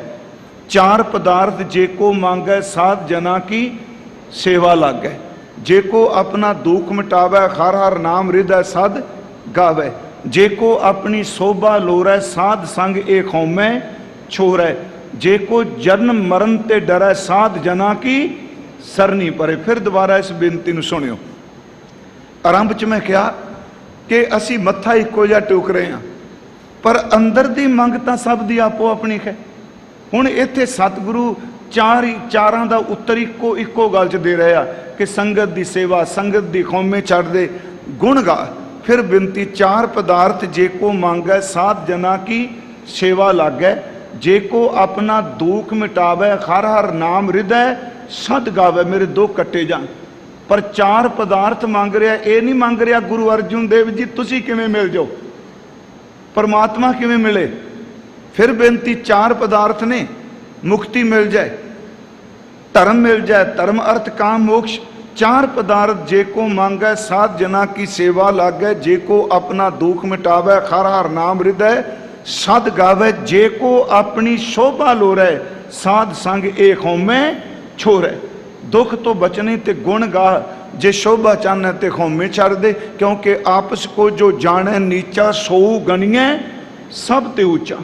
ਮਹਾਰਾਜ ਕਹਿੰਦੇ ਨੇ ਸਾਧ ਸੰਗ ਏ ਖੌਮੈ ਛੋਰੈ, ਜੇ ਕੋ ਜਨਮ ਮਰਨ ਤੇ ਡਰੈ ਸਾਧ ਜਨਾ ਕੀ ਸਰਨੀ ਪਰੈ। ਹੁਣ ਫਿਰ ਦੁਬਾਰਾ ਕਰਦੇ 4 ਪਦਾਰਥ ਨੇ ਕਿਵੇਂ ਮਿਲਣ, ਦੁੱਖ ਕਿਵੇਂ ਮਿਟ ਜਾਣ, ਸ਼ੋਭਾ ਕਿਵੇਂ ਮਿਲੇ, ਜਨਮ ਤੇ ਮਰਨ ਤੋਂ ਕਿਵੇਂ ਬਾਜੀ। ਗੁਰੂ ਕਹਿੰਦੇ ਨੇ ਜਾ ਸੇਵਾ ਕਰ, ਸਿਮਰਨ ਕਰ। ਹੁਣ 5ਵਾਂ ਜਗਿਆਸੂ ਆਇਆ। ਮਹਾਰਾਜ ਜੀ ਕਹਿੰਦੇ ਆ ਤੈਨੂੰ ਪਦਾਰਥ ਚਾਹੀਦੇ ਨੇ, ਜਨਮ ਮਰਨ ਤੋਂ ਬਚਣਾ ਚਾਹੁੰਦਾ, ਦੁੱਖ ਤੋਂ ਬਚਣਾ ਚਾਹੁੰਦਾ, ਤੈਨੂੰ ਵਡਿਆਈ ਸ਼ੋਭਾ ਚਾਹੀਦੀ ਏ। ਇਉਂ ਕਹਿ ਲੋ ਜਗਿਆਸੂ ਹੱਥ ਜੋੜ ਕੇ ਕਹਿੰਦਾ ਸੱਚੇ ਪਾਤਸ਼ਾਹ ਮੈਨੂੰ ਪਦਾਰਥ ਨਹੀਂ ਚਾਹੀਦੇ, ਦੁੱਖ ਵੀ ਝਾਲਾਂਗਾ, ਜਨਮ ਮਰਨ ਦਾ ਕੋਈ ਭੈ ਨਹੀਂ, ਬਸ ਇੱਕੋ ਕਿਰਪਾ ਕਰੋ ਮੈਨੂੰ ਵਾਹਿਗੁਰੂ ਜੀ ਮਿਲਾ ਦਿਓ। ਇਹਨੂੰ ਫਿਰ ਸੁਣਿਓ ਧਿਆਨ ਨਾਲ। ਬਚਨ ਅਸੀਂ ਰੋਜ਼ ਪੜ੍ਹਨੇ ਸੁਖਮਨੀ ਸਾਹਿਬ 'ਚ। ਅੱਗੇ ਫਿਰ ਸਤਿਗੁਰਾਂ ਨੇ ਇਹ ਨਹੀਂ ਕਿਹਾ ਤੂੰ ਸੰਗ ਜਾਲਾਂ ਕਿ ਸੰਗਤ ਵਿੱਚ ਹੀ ਸਭ ਕੁਝ ਖੇਡ ਵਰਦੀ। ਜਿਸ ਨੇ ਇਹ ਕਿਹਾ ਜੀ ਮੈਨੂੰ ਪ੍ਰਭੂ ਦੇ ਮਿਲਣ ਦੀ ਸਿਰਫ ਪਿਆਸ ਹੈ, ਲੋਚਾ ਹੈ, ਧੰਨ ਗੁਰੂ ਪੰਚਮ ਪਾਤਸ਼ਾਹ ਕਹਿੰਦੇ ਖਲੋ ਮੈਂ ਤੇਰੀ ਪਰਿਕਰਮਾ ਕਰਾਂ, ਤੇਰੇ ਤੋਂ ਕੁਰਬਾਨ ਜਾਵਾਂ। ਕਿਸੇ ਦੇ ਅੰਦਰ ਤਾਂ ਰੱਬ ਨੂੰ ਮਿਲਣ ਦੀ ਤੜਫ ਹੈ ਨਾ। ਹਜ਼ੂਰ ਸੱਚੇ ਪਾਤਸ਼ਾਹ ਜੀ ਨੇ ਅੱਗੇ ਫਰਮਾਇਆ ਜਿਸ ਜਨ ਕੋ ਪ੍ਰਭ ਦਰਸ ਪਿਆਸਾ ਨਾਨਕ ਤਾਕੈ ਬਲ ਬਲ ਜਾਸਾ। ਬਹੁਤ ਵੱਡੀ ਗੱਲ ਹੈ ਗੁਰਮੁਖੋ, ਦਰਸ਼ਨਾਂ ਦੀ ਪਿਆਸ ਪੈਦਾ ਹੋ ਜਾਣੀ। ਕਿਉਂਕਿ ਅੱਜ ਉਸੇ ਬੱਚਨ ਨੂੰ ਆਪਾਂ ਅੱਜ ਵਿਚਾਰਾਂਗੇ, ਗੁਰੂ ਸਾਹਿਬ ਮਿਹਰ ਕਰਨ। ਦਰਸ਼ਨਾਂ ਦੀ ਪਿਆਸ ਪੈਦਾ ਹੋ ਜਾਣੀ ਵੀ ਉਹਦੀ ਕਿਰਪਾ ਹੈ। ਜਦੋਂ ਬੰਦੇ ਨੂੰ ਪਿਆਸ ਪੈਦਾ ਹੋ ਜਾਏ ਫਿਰ ਆਪਣੇ ਆਪ ਹੀ ਸਭ ਕੁਝ ਛੁੱਟ ਜਾਂਦਾ ਹੈ। ਉਸ ਪਿਆਸ ਦੇ ਸਾਹਮਣੇ ਕੁਝ ਨਹੀਂ। ਇਸ ਕਰਕੇ ਗੁਰੂ ਜੀ ਨੇ ਕਿਹਾ ਕਿ ਪੂਰਨ ਹੋਏ ਹਮਾਰੀ ਆਸਾ ਤੋਰ ਭਜਨ ਕੀ ਰਹਿ ਪਿਆਸਾ। ਅਸੀਂ ਰੋਜ਼ ਪੜ੍ਹਨੇ ਸੁਖ ਆਪਣਾ ਬੇਨਤੀ ਚੌਪਈ ਸਤਿਗੁਰੂ ਗੁਰੂ ਗੋਬਿੰਦ ਸਿੰਘ ਜੀ ਦੇ ਬਚਨ ਕਿ ਸੱਚੇ ਪਾਤਸ਼ਾਹ ਸਾਡੀ ਆਸ ਪੂਰੀ ਹੋ ਜਾਏ, ਤੇਰੇ ਭਜਨ ਦੀ ਪਿਆਸ ਲੱਗੀ ਰਹੇ। ਇੱਥੇ ਇੱਕ ਉਦਾਹਰਨ ਦੇਣਾ। ਕਹਿੰਦੇ ਬਾਦਸ਼ਾਹ ਫਕੀਰ ਦੇ ਕੋਲ ਗਿਆ ਤੇ ਉਸ ਫਕੀਰ ਨੂੰ ਉਹਨੇ ਕਿਹਾ ਮਨ ਸੀ ਵੀ ਮੈਂ ਆਪਣੇ ਦੇਸ਼ ਆਪਣੇ ਮੁਲਕ ਇਹਨੂੰ ਲੈ ਜਾਵਾਂਗਾ। ਕਈ ਸਲੋਕ ਇਹਨੂੰ ਸਿਕੰਦਰ ਨਾਲ ਜੋੜਦੇ ਆ, ਪਰ ਅਸੀਂ ਤਤ ਭਾਵ ਲੈਣਾ ਹੈ। ਉਹ ਇਬਾਦਤ ਵਾਲੀ ਰੂਹ ਬੈਠੀ ਤੇ ਉਹਨੇ ਕਿਹਾ ਚੱਲ ਮੇਰੇ ਨਾਲ, ਮੈਂ ਤੈਨੂੰ ਆਪਣੇ ਮੁਲਕ ਵਿੱਚ ਲੈ ਜਾਣਾ। ਉਹਨੇ ਕਿਹਾ ਮੈਨੂੰ ਕੁਛ ਨਹੀਂ ਚਾਹੀਦਾ, ਇੱਕ ਕੰਮ ਕਰ, ਸੂਰਜ ਦੀ ਧੁੱਪ ਬੜੀ ਸੋਹਣੀ ਰੱਬ ਨੇ ਦਿੱਤੀ ਏ, ਤੂੰ ਅੱਗੇ ਆ ਕੇ ਖਲੋ ਗਿਆ, 13 ਪਰਛਾਵਾਂ ਮੇਰੇ ਤੇ ਪੈ ਰਿਹਾ, ਬਸ ਇੰਨੀ ਕੁ ਕਿਰਪਾ ਕਰ ਦੇ, ਪਾਸੇ ਹੋ ਜਾ, ਜੋ ਰੱਬ ਨੇ ਦਿੱਤਾ ਉਹਨੂੰ ਰੋਕ ਨਾ। ਉਹ ਕਹਿੰਦਾ ਮੈਂ ਤੈਨੂੰ ਨਾਲ ਲੈ ਜਾਣਾ ਕਿ ਜੋ ਕਹੋਗੇ ਉੱਥੇ ਦਿਆਂਗਾ, ਧਨ ਪਦਾਰਥ ਮਹਿਲ ਜੋ ਕੁਝ ਕਹੋਗੇ। ਉਸ ਸਾਧੂ ਨੇ ਸੁਣੀ ਗਿਆ। ਉਹਨੇ ਇੱਕ ਗੱਲ ਕਹੀ, ਕਹਿਣ ਲੱਗਾ ਬਾਦਸ਼ਾਹ ਤੇਰੇ ਕੋਲ ਰਾਜ ਭਾਗ ਬਹੁਤ ਕੁਛ ਹੈ, ਮੰਨ ਲਓ ਤੂੰ ਕਿਸੇ ਜੰਗਲ ਵੀ ਚਲਾ ਜਾਏ ਤੇ ਇੰਨੀ ਦੂਰ ਚਲਾ ਜਾਏ ਕਿ ਅੱਤ ਦੀ ਗਰਮੀ ਵਿੱਚ ਤੇਰਾ ਅੰਦਰ ਪਿਆਸ ਨਾਲ ਲੁੜਛਣ ਲੱਗ ਪਏ, ਵਿਲਕਣ ਲੱਗ ਪਏ, ਤੈਨੂੰ ਪਾਣੀ ਦੀ ਲੋੜ ਹੋਵੇ, ਪਾਣੀ ਮੇਰੇ ਕੋਲ ਹੋਵੇ, ਕਿਉਂਕਿ ਤੇਰੇ ਕੋਲ ਰਾਜ ਭਾਗ ਹੈ ਨਾ, ਸਭ ਕੁਝ ਤੇਰੇ ਕੋਲ ਹੈ। ਜੇ ਤੈਨੂੰ ਜਿਸਮਾਨੀ ਪਿਆਸ, ਸਿਰਫ ਪਾਣੀ ਦੀ ਪਿਆਸ ਲੱਗੇ, ਹੋਰ ਕਿਸੇ ਕੋਲ ਨਹੀਂ, ਪਾਣੀ ਮੇਰੇ ਕੋਲ ਹੋਵੇ, ਤੇ ਤੂੰ ਆ ਕੇ ਮੈਨੂੰ ਕਹੇ ਜੀ ਮੈਨੂੰ ਪਾਣੀ ਪੀਣ ਨੂੰ ਦਿਓ, ਤੇ ਮੈਂ ਉੱਤਰ ਦਿਆਂ ਵੀ ਪਾਣੀ ਤਾਂ ਮਿਲੇਗਾ ਜੇ ਅੱਧਾ ਰਾਜ ਦੇਵੇਗਾ। ਸੁਣਿਓ ਇਸ ਬੇਨਤੀ ਨੂੰ, ਅੱਧਾ ਰਾਜ ਦੇਵੇਗਾ ਪਾਣੀ ਤਾਂ ਮਿਲੇਗਾ। ਕੀ ਤੂੰ ਰਾਜ ਦੇ ਦੇਂਗਾ? ਬਾਦਸ਼ਾਹ ਕਹਿੰਦਾ ਮਰਨਾ ਥੋੜਾ ਹੈ, ਰਾਜ ਤਾਂ ਦੂਜੀ ਚੀਜ਼ ਹੈ, ਪਹਿਲਾਂ ਜਿੰਦ ਹੈ ਆਪਣੀ। ਜੇ ਜਿੰਦ ਕਾਇਮ ਰਹੇਗੀ ਤੇ ਫਿਰ ਰਾਜ ਮਿਲ ਜਾਣਗੇ। ਮੈਂ ਸੱਚੀ ਮੁੱਚੀ ਅੱਧਾ ਰਾਜ ਦੇ ਦਿਆਂਗਾ, ਜੇ ਮੈਨੂੰ ਪਿਆਸੇ ਨੂੰ ਪਾਣੀ ਨਾ ਕਿਤੋਂ ਮਿਲੇ, ਤੇਰੇ ਤੋਂ ਲੈਣਾ ਪਏ, ਮੈਂ ਅੱਧਾ ਰਾਜ ਦੇਣ ਨੂੰ ਤਿਆਰ ਹੋ ਜਾਵਾਂਗਾ, ਕਿਉਂਕਿ ਪਿਆਸ ਨਾਲ ਮੈਂ ਮਰਨਾ ਨਹੀਂ ਚਾਹੁੰਦਾ। ਅੱਗੋਂ ਫਕੀਰ ਹੱਸ ਪਿਆ, ਕਹਿੰਦਾ ਜੇ ਮੈਂ ਦਿਆਂਗਾ ਤੇ ਤਾਂ ਨਾ, ਕਹਿੰਦਾ ਜੇ ਮੈਂ ਅੱਧਾ ਨਾ ਹੀ ਦਿਆਂ ਤੇ ਮੈਂ ਤੈਨੂੰ ਇਹ ਕਹਿ ਦਿਆਂ ਕਿ ਤੈਨੂੰ ਪਾਣੀ ਤਾਂ ਮਿਲਣਾ ਜੇ ਪੂਰਾ ਰਾਜ ਦੇ ਦੇਂਗਾ। ਮੰਨ ਲਓ, ਕਹਿੰਦਾ ਮੈਂ ਕਹਿ ਰਿਹਾ, ਤੂੰ ਮਹਿਸੂਸ ਕਰ। ਕਹਿੰਦਾ ਸੱਚੀ ਮੁੱਚੀ ਮੈਂ ਤਾਂ ਜਿਉਣਾ ਚਾਹਨਾ, ਤੇ ਜ਼ਿੰਦਗੀ ਵਾਸਤੇ ਮੈਂ ਪੂਰਾ ਰਾਜ ਵੀ ਦੇ ਦਿਆਂਗਾ ਜੇ ਪਾਣੀ ਦੀ ਪਿਆਸ ਮੇਰੀ ਪੂਰੀ ਹੁੰਦੀ ਹੋਵੇ। ਅੱਗੋਂ ਫਕੀਰ ਮੁਸਕਰਾ ਕੇ ਕਹਿੰਦਾ ਹੈ ਕਿ ਜੇ ਮੈਂ ਇਹ ਸ਼ਰਤ ਲਾ ਦਿਆਂ ਕਿ ਰਾਜ ਵੀ ਲਾਂਗਾ ਤੇ ਤੈਨੂੰ ਮੇਰਾ ਗੁਲਾਮ ਬਣ ਕੇ ਰਹਿਣਾ ਪਏਗਾ, ਕੀ ਤੂੰ ਸਵੀਕਾਰ ਕਰ ਲਏਗਾ? ਉਸ ਨੇ ਇੱਕੋ ਗੱਲ ਕੀ, ਬਾਬਾ ਵਾਰ-ਵਾਰ ਨਾ ਪੁੱਛ, ਜਦੋਂ ਪਿਆਸ ਲੱਗ ਜਾਏ ਪਾਣੀ ਦੀ, ਪਿਆਸ ਲੱਗ ਜਾਏ ਧੁਰ ਅੰਦਰ ਤਰੇ ਲੱਗੀ ਹੋਵੇ, ਬੰਦਾ ਆਪਣੀ ਪਿਆਸ ਦੇ ਬਦਲੇ ਹਰ ਚੀਜ਼ ਵਾਰ ਦਿੰਦਾ ਹੈ, ਆਪਣੀ ਜਿੰਦ ਦੇ ਬਦਲੇ ਹਰ ਚੀਜ਼ ਵਾਰ ਦਿੰਦਾ ਹੈ। ਉਸ ਫਕੀਰ ਨੇ ਕਿਹਾ, ਉਹ ਸੁਣ ਬਾਦਸ਼ਾਹ, ਇਹ ਸਿਰਫ ਜਿਸਮ ਦੀ ਪਿਆਸ ਹੈ, ਜਿਹੜੀ ਟੋਬਿਆਂ ਤੋਂ, ਖੂਹਾਂ ਤੋਂ, ਦਰਿਆਵਾਂ ਤੋਂ ਪੂਰੀ ਹੋ ਜਾਂਦੀ। ਜੇ ਇਹ ਪਿਆਸ ਲੱਗੇ ਤੇ ਪਾਣੀ ਨਾ ਮਿਲੇ, ਤੂੰ ਇਹਦੇ ਬਦਲੇ ਸਭ ਕੁਝ ਆਪਣਾ ਦੇ ਕੇ ਨੌਕਰ ਰਹਿਣ ਨੂੰ ਵੀ ਤਿਆਰ ਹੈ। ਇਹਦਾ ਮਤਲਬ ਪਿਆਸ ਦੀ ਕਿੰਨੀ ਕੀਮਤ ਹੈ। ਮੈਨੂੰ ਤਾਂ ਮੇਰੇ ਵਾਹਿਗੁਰੂ ਅੱਲਾ ਰੱਬ ਦੇ ਮਿਲਣ ਦੀ ਪਿਆਸ ਲੱਗੀ ਹੋਏ, ਤੂੰ ਇੱਕ ਰਾਜਾ ਪਾ ਕੇ ਨਾ ਮੈਂ ਸਾਰੇ ਆਲਮ ਵਾਰ ਦਿਆਂ, ਮੇਰੇ ਪਿਆਰੇ ਮਹਿਬੂਬ ਦਾ ਮੈਨੂੰ ਕਿਤੇ ਦੀਦਾਰ ਹੋ ਜਾਏ। ਤਾਂ ਪਿਆਰੇ, ਉਸ ਪਿਆਸ ਦੀ ਕੋਈ ਕੀਮਤ ਹੋ ਸਕਦੀ ਹੈ ਜੀ? ਪਿਆਸ ਦੀ ਕੋਈ ਕੀਮਤ ਨਹੀਂ। ਪਿਆਸ ਦੀ ਇੱਕੋ ਕੀਮਤ ਹੈ ਮਿਲਾਪ। ਇਸ ਬੇਨਤੀ ਨੂੰ ਫਿਰ ਸੁਣਿਓ, ਪਿਆਸ ਦੀ ਕੋਈ ਹੋਰ ਕੀਮਤ ਨਹੀਂ। ਹੁਣ ਇੱਕ ਬਚਨ ਅਸੀਂ ਪੜ੍ਹਦੇ ਹਾਂ, ਓਹਾ ਪ੍ਰੇਮ ਪਿਰੀ ਕਨਿਕ ਮਾਨਕ ਗੱਜ ਮੋਤੀਅਨ ਲਾਲਨ ਨਹਿ ਨਹਾ ਨਹੀਂ। ਇਹ ਪਿਆਸ ਨਹੀਂ। ਨਹੀਂ ਗੁਰਮੁਖੋ, ਜਿਹਦੇ ਅੰਦਰ ਪਿਆਸ ਪੈ ਜਾਵੇ, ਦੁਨੀਆ ਦੀ ਕੋਈ ਪਦਾਰਥ ਉਹਨੂੰ ਖਰੀਦ ਹੀ ਨਹੀਂ ਸਕਦਾ ਜੀ, ਕੋਈ ਚੀਜ਼ ਨਹੀਂ ਖਰੀਦ ਸਕਦੀ। ਫਿਰ ਬੇਨਤੀ ਸੁਣਿਓ, ਪਿਆਸ ਲੱਗੀ ਹੈ ਤੇ ਸੋਨੇ ਦਾ ਥਾਲ ਭਰ ਕੇ ਕਹੀਏ ਨਾ ਜੀ ਪਾਣੀ ਨਾ ਮੰਗੋ, ਤੁਸੀਂ ਸੋਨੇ ਦਾ ਕੈਂਠਾ ਗਲ 'ਚ ਪਾ ਲਓ, ਉਹ ਕਹੇਗਾ ਮੈਂ ਸਿਰ 'ਚ ਮਾਰਨਾ, ਮੈਨੂੰ ਪਾਣੀ ਦੇ। ਅਸੀਂ ਕਹੀ ਜੀ ਰਤਨ ਲੈ ਲਓ, ਆ ਸੋਨੇ ਦੀ ਕੁਰਸੀ ਤੇ ਬਹਿ ਜਾਓ। ਉਹ ਗੁਰਮੁਖੋ, ਜਦੋਂ ਪਿਆਸ ਅੰਦਰ ਹੋਏ ਪਿਆਰੇ ਨੂੰ ਮਿਲਣ ਦੀ, ਗੁਰੂ ਅਰਜਨ ਸਾਹਿਬ ਕਹਿੰਦੇ ਕੁਛ ਨਹੀਂ ਚਾਹੀਦਾ, ਸਿਰਫ ਤਾਂ ਸਿਰਫ ਪਿਆਰੇ ਦੀ ਮਿਲਾਪ ਹੀ ਬੁਝਾ ਸਕਦਾ, ਹੋਰ ਦੁਨੀਆ ਦੀ ਕੋਈ ਚੀਜ਼ ਨਹੀਂ। ਉਹ ਹਾਂ ਪ੍ਰੇਮ ਪਿਰੀ ਕਨਿਕ ਮਾਨਕ ਗੱਜ ਮੋਤੀਅਨ ਲਾਲਨ, ਸਤਿਗੁਰਾਂ ਦਾ ਬਚਨ ਹੈ। ਮੈਂ ਚਲੋ ਕਹਾਣੀ ਸਾਖੀ ਸੱਚੀ ਮੈਂ ਜਾਣ ਕੇ ਲੈਣਾ, ਸੰਗਤ ਵਿੱਚੋਂ ਕਿਹਾ ਵੀ ਜਾਂਦਾ ਵੀ ਜ਼ਰੂਰ ਕੋਈ ਨਾ ਕੋਈ ਸੁਣਾਇਆ ਜੇ ਜੀ, ਪਰ ਮੈਂ ਆਪ ਨੂੰ ਬੇਨਤੀ ਕਰਾਂ ਗੁਰਮੁਖੋ, ਸਾਰੇ ਆਪਾਂ ਗੁਰੂ ਗ੍ਰੰਥ ਸਾਹਿਬ ਦਾ ਪਾਠ ਕਰੀਏ। ਚਲੋ ਮੈਂ ਕੋਈ ਮੇਰੀ ਜਥੇਬੰਦੀ ਤਾਂ ਹੈ ਨਹੀਂ ਜੀ, ਕੋਈ ਬਹੁਤ ਸਾਰੇ ਲੋਕ, ਸਾਰੀ ਸੰਗਤ ਹੀ ਸੰਗਤ ਸੁਣਨ ਨੂੰ ਮਿਲਦਾ ਹੈ ਵੀ ਤੁਸੀਂ ਇਹ ਗੱਲ ਕੀ ਅਸੀਂ ਇਸ ਤਰ੍ਹਾਂ ਮੰਨਿਆ। ਮੈਂ ਆਪ ਸਭ ਨੂੰ ਬੇਨਤੀ ਕਰਾਂਗਾ ਨਾ ਜੀ, ਵੈਸੇ ਕਿਸ ਦਿਨ ਫਿਰ ਕਰਨੀ ਡਿਟੇਲ ਨਾਲ। ਅਸੀਂ ਚਾਹੁੰਦੇ ਹਾਂ ਸਿੱਖੀ ਦੀ ਚੜ੍ਹਦੀ ਕਲਾ, ਵੀ ਸਿੱਖ ਪੰਥ ਦੀ ਚੜ੍ਹਦੀ ਕਲਾ ਹੋਵੇ, ਜੈ ਜੈਕਾਰ ਹੋਵੇ। ਸੱਚੀ ਮੁੱਚੀ ਆਪਣੇ ਅੰਦਰ ਝਾਤੀ ਮਾਰ ਕੇ ਦੇਖੀਏ, ਜਿਹੜੇ ਪੰਥ ਦੀ ਚੜ੍ਹਦੀ ਕਲਾ ਚਾਹੁੰਦੇ, ਅਸੀਂ ਗ੍ਰੰਥ ਦੇ ਕਿੰਨੇ ਕੁ ਦਰਸ਼ਨ ਕੀਤੇ? ਕਿ ਗੁਰੂ ਗ੍ਰੰਥ ਸਾਹਿਬ ਦਾ ਪਾਠ ਕੀਤਾ? ਆਪਾਂ ਤਾਂ ਮੁਥਾਜ ਇੰਨੇ ਆ। ਸੱਚੀ ਮੁੱਚੀ ਸਾਰੇ ਜੀ ਖਲੋਤੇ ਹੋਣਗੇ, ਟਾਈਆਂ ਸ਼ਾਈਆਂ ਲਾਈਆਂ ਹੋਣਗੀਆਂ। ਜੇ ਮੰਨ ਲਓ ਕੋਈ ਗ੍ਰੰਥੀ ਸਾਹਿਬ ਅਰਦਾਸ ਵਾਲਾ ਨਾ ਮਿਲੇ, ਇੱਕ ਦੂਜੇ ਦੇ ਮੂੰਹ ਵੱਲ ਦੇਖਦੇ ਆ। ਮੈਂ ਸਾਰਿਆਂ ਦੀ ਗੱਲ ਨਹੀਂ ਕਰ ਰਿਹਾ, ਬਹੁ ਗਿਣਤੀ 'ਚ, ਤੇ ਬਾਅਦ ਵਿੱਚ ਬੈਠਿਆਂ ਜੋ ਸ਼ੁਰੂ ਹੋ ਜਾਣਗੇ ਪੰਥ ਦੀ ਚੜ੍ਹਦੀ ਕਲਾ। ਤੈਨੂੰ ਤਾਂ ਜੇ ਅਰਦਾਸ ਵੀ ਨਹੀਂ ਕਰਨੀ ਆਉਂਦੀ। ਇਹ ਅਰਦਾਸ, ਇਹ ਪਾਠ, ਇਹ ਕੀਰਤਨ, ਇਹ ਵਿਚਾਰ ਕੇਵਲ ਇੱਕ ਜਮਾਤ ਦਾ ਕੰਮ ਨਹੀਂ। ਯਾਦ ਰੱਖਿਓ, ਹਰ ਗੁਰਸਿੱਖ ਪਾਠੀ ਹੈ, ਹਰ ਗੁਰਸਿੱਖ ਕੀਰਤਨੀਆ ਹੈ, ਹਰ ਗੁਰਸਿੱਖ ਵਿਚਾਰਵਾਨ ਹੈ। ਜੇ ਚੜ੍ਹਦੀ ਕਲਾ ਚਾਹੁੰਦੇ ਆ ਨਾ, ਤੇ ਸਭ ਤੋਂ ਪਹਿਲਾਂ ਗੁਰੂ ਗ੍ਰੰਥ ਸਾਹਿਬ ਦਾ ਸਹਿਜ ਪਾਠ ਆਪ ਕਰੀਏ ਕਿਵੇਂ? ਸੰਥਿਆ ਲੈ ਕੇ। ਮੇਰੀ ਬੇਨਤੀ ਹੈ, ਪਿੰਡਾਂ 'ਚ ਗੁਰਦੁਆਰਿਆਂ ਵਿੱਚ ਗ੍ਰੰਥੀ ਸਾਹਿਬ ਨੇ, ਉਂਝ ਗੁਰਮੁਖ ਪਿਆਰੇ ਬੜੇ ਮਿਲਦੇ ਆ। ਆਪਾਂ ਕਹੀ ਜੀ ਮੈਂ ਪੰਜਾਬੀ ਪੜ੍ਹ ਕੇ ਪਾਠ ਕਰ ਲਾਂਗਾ, ਨਹੀਂ ਗੁਰਮੁਖੋ, ਸੰਥਿਆ ਤੋਂ ਬਿਨਾ ਪਾਠ ਸ਼ੁੱਧ ਨਹੀਂ ਹੋਣਾ। ਸੰਥਿਆ ਬਹੁਤ ਲਾਜ਼ਮੀ। ਦੂਜੀ ਗੱਲ ਇੱਕ ਹੋਰ ਕਰਕੇ ਮੈਂ ਥੋੜਾ ਜਿਹਾ ਵਿਸ਼ੇ 'ਚੋਂ ਨਿਕਲਿਆ। ਅਸੀਂ ਚਾਹੁੰਦੇ ਹਾਂ ਵੀ ਸਾਡਾ ਚੜ੍ਹਦੀ ਕਲਾ ਹੋਵੇ।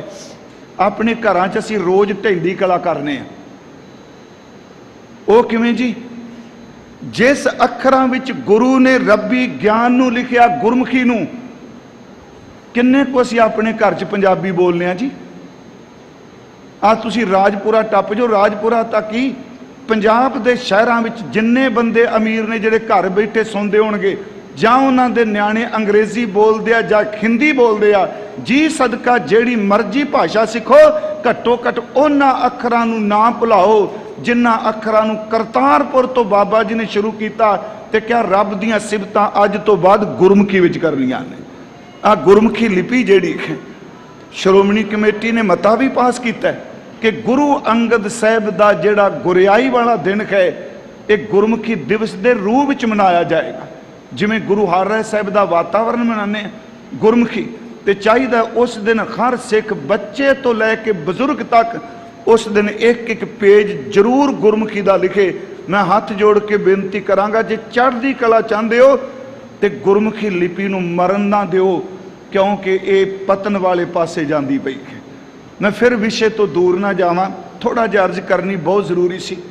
ਹਜ਼ੂਰ ਨੇ ਫਰਮਾਇਆ ਕਿ ਜਿਸ ਅੰਦਰ ਪਿਆਸ ਹੋਵੇ, ਜਿਸ ਅੰਦਰ ਤੜਪ ਹੋਵੇ, ਕਿਉਂਕਿ ਅੱਜ ਮੈਂ ਵਿਸ਼ੇ ਤੋਂ ਭਟਕਾਂਗਾ ਨਹੀਂ, ਆਪਾਂ ਸ਼ਬਦ ਬਿਲਕੁਲ ਉਹੀ ਅਰਥ ਕਰਾਂਗੇ ਜਿਹੜਾ ਅੱਜ ਹਜ਼ੂਰ ਨੇ ਫਿਰ ਬਖਸ਼ਿਆ। ਹਜ਼ੂਰ ਨੇ ਕਿਹਾ ਜਦੋਂ ਪਿਆਸ ਪੈਦਾ ਹੋ ਜਾਏ ਉਦੋਂ ਨਹੀਂ ਬੰਦਾ ਰਹਿ ਸਕਦਾ।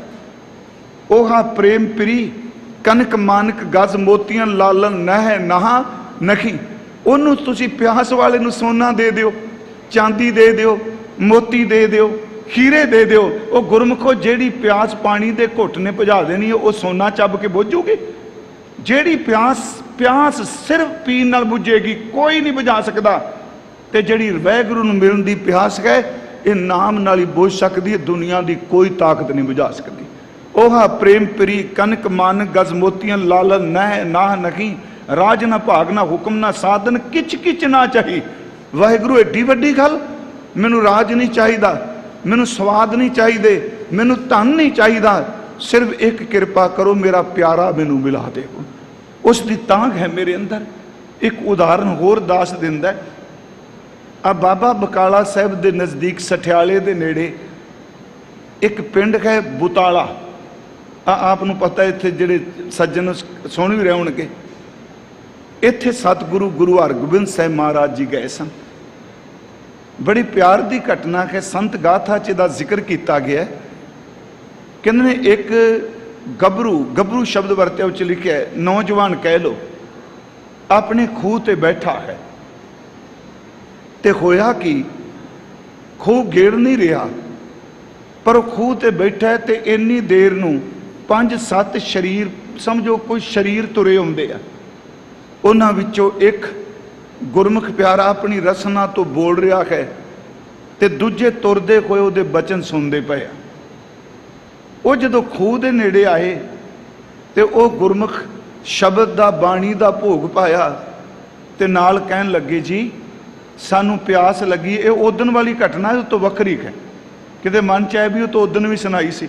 ਨਹੀਂ, ਉਹ ਕਹਿਣ ਲੱਗੇ ਵੀ ਸਾਨੂੰ ਪਿਆਸ ਲੱਗੀ ਹੈ ਤੇ ਪਾਣੀ ਪਿਆ ਦੇਂਗਾ।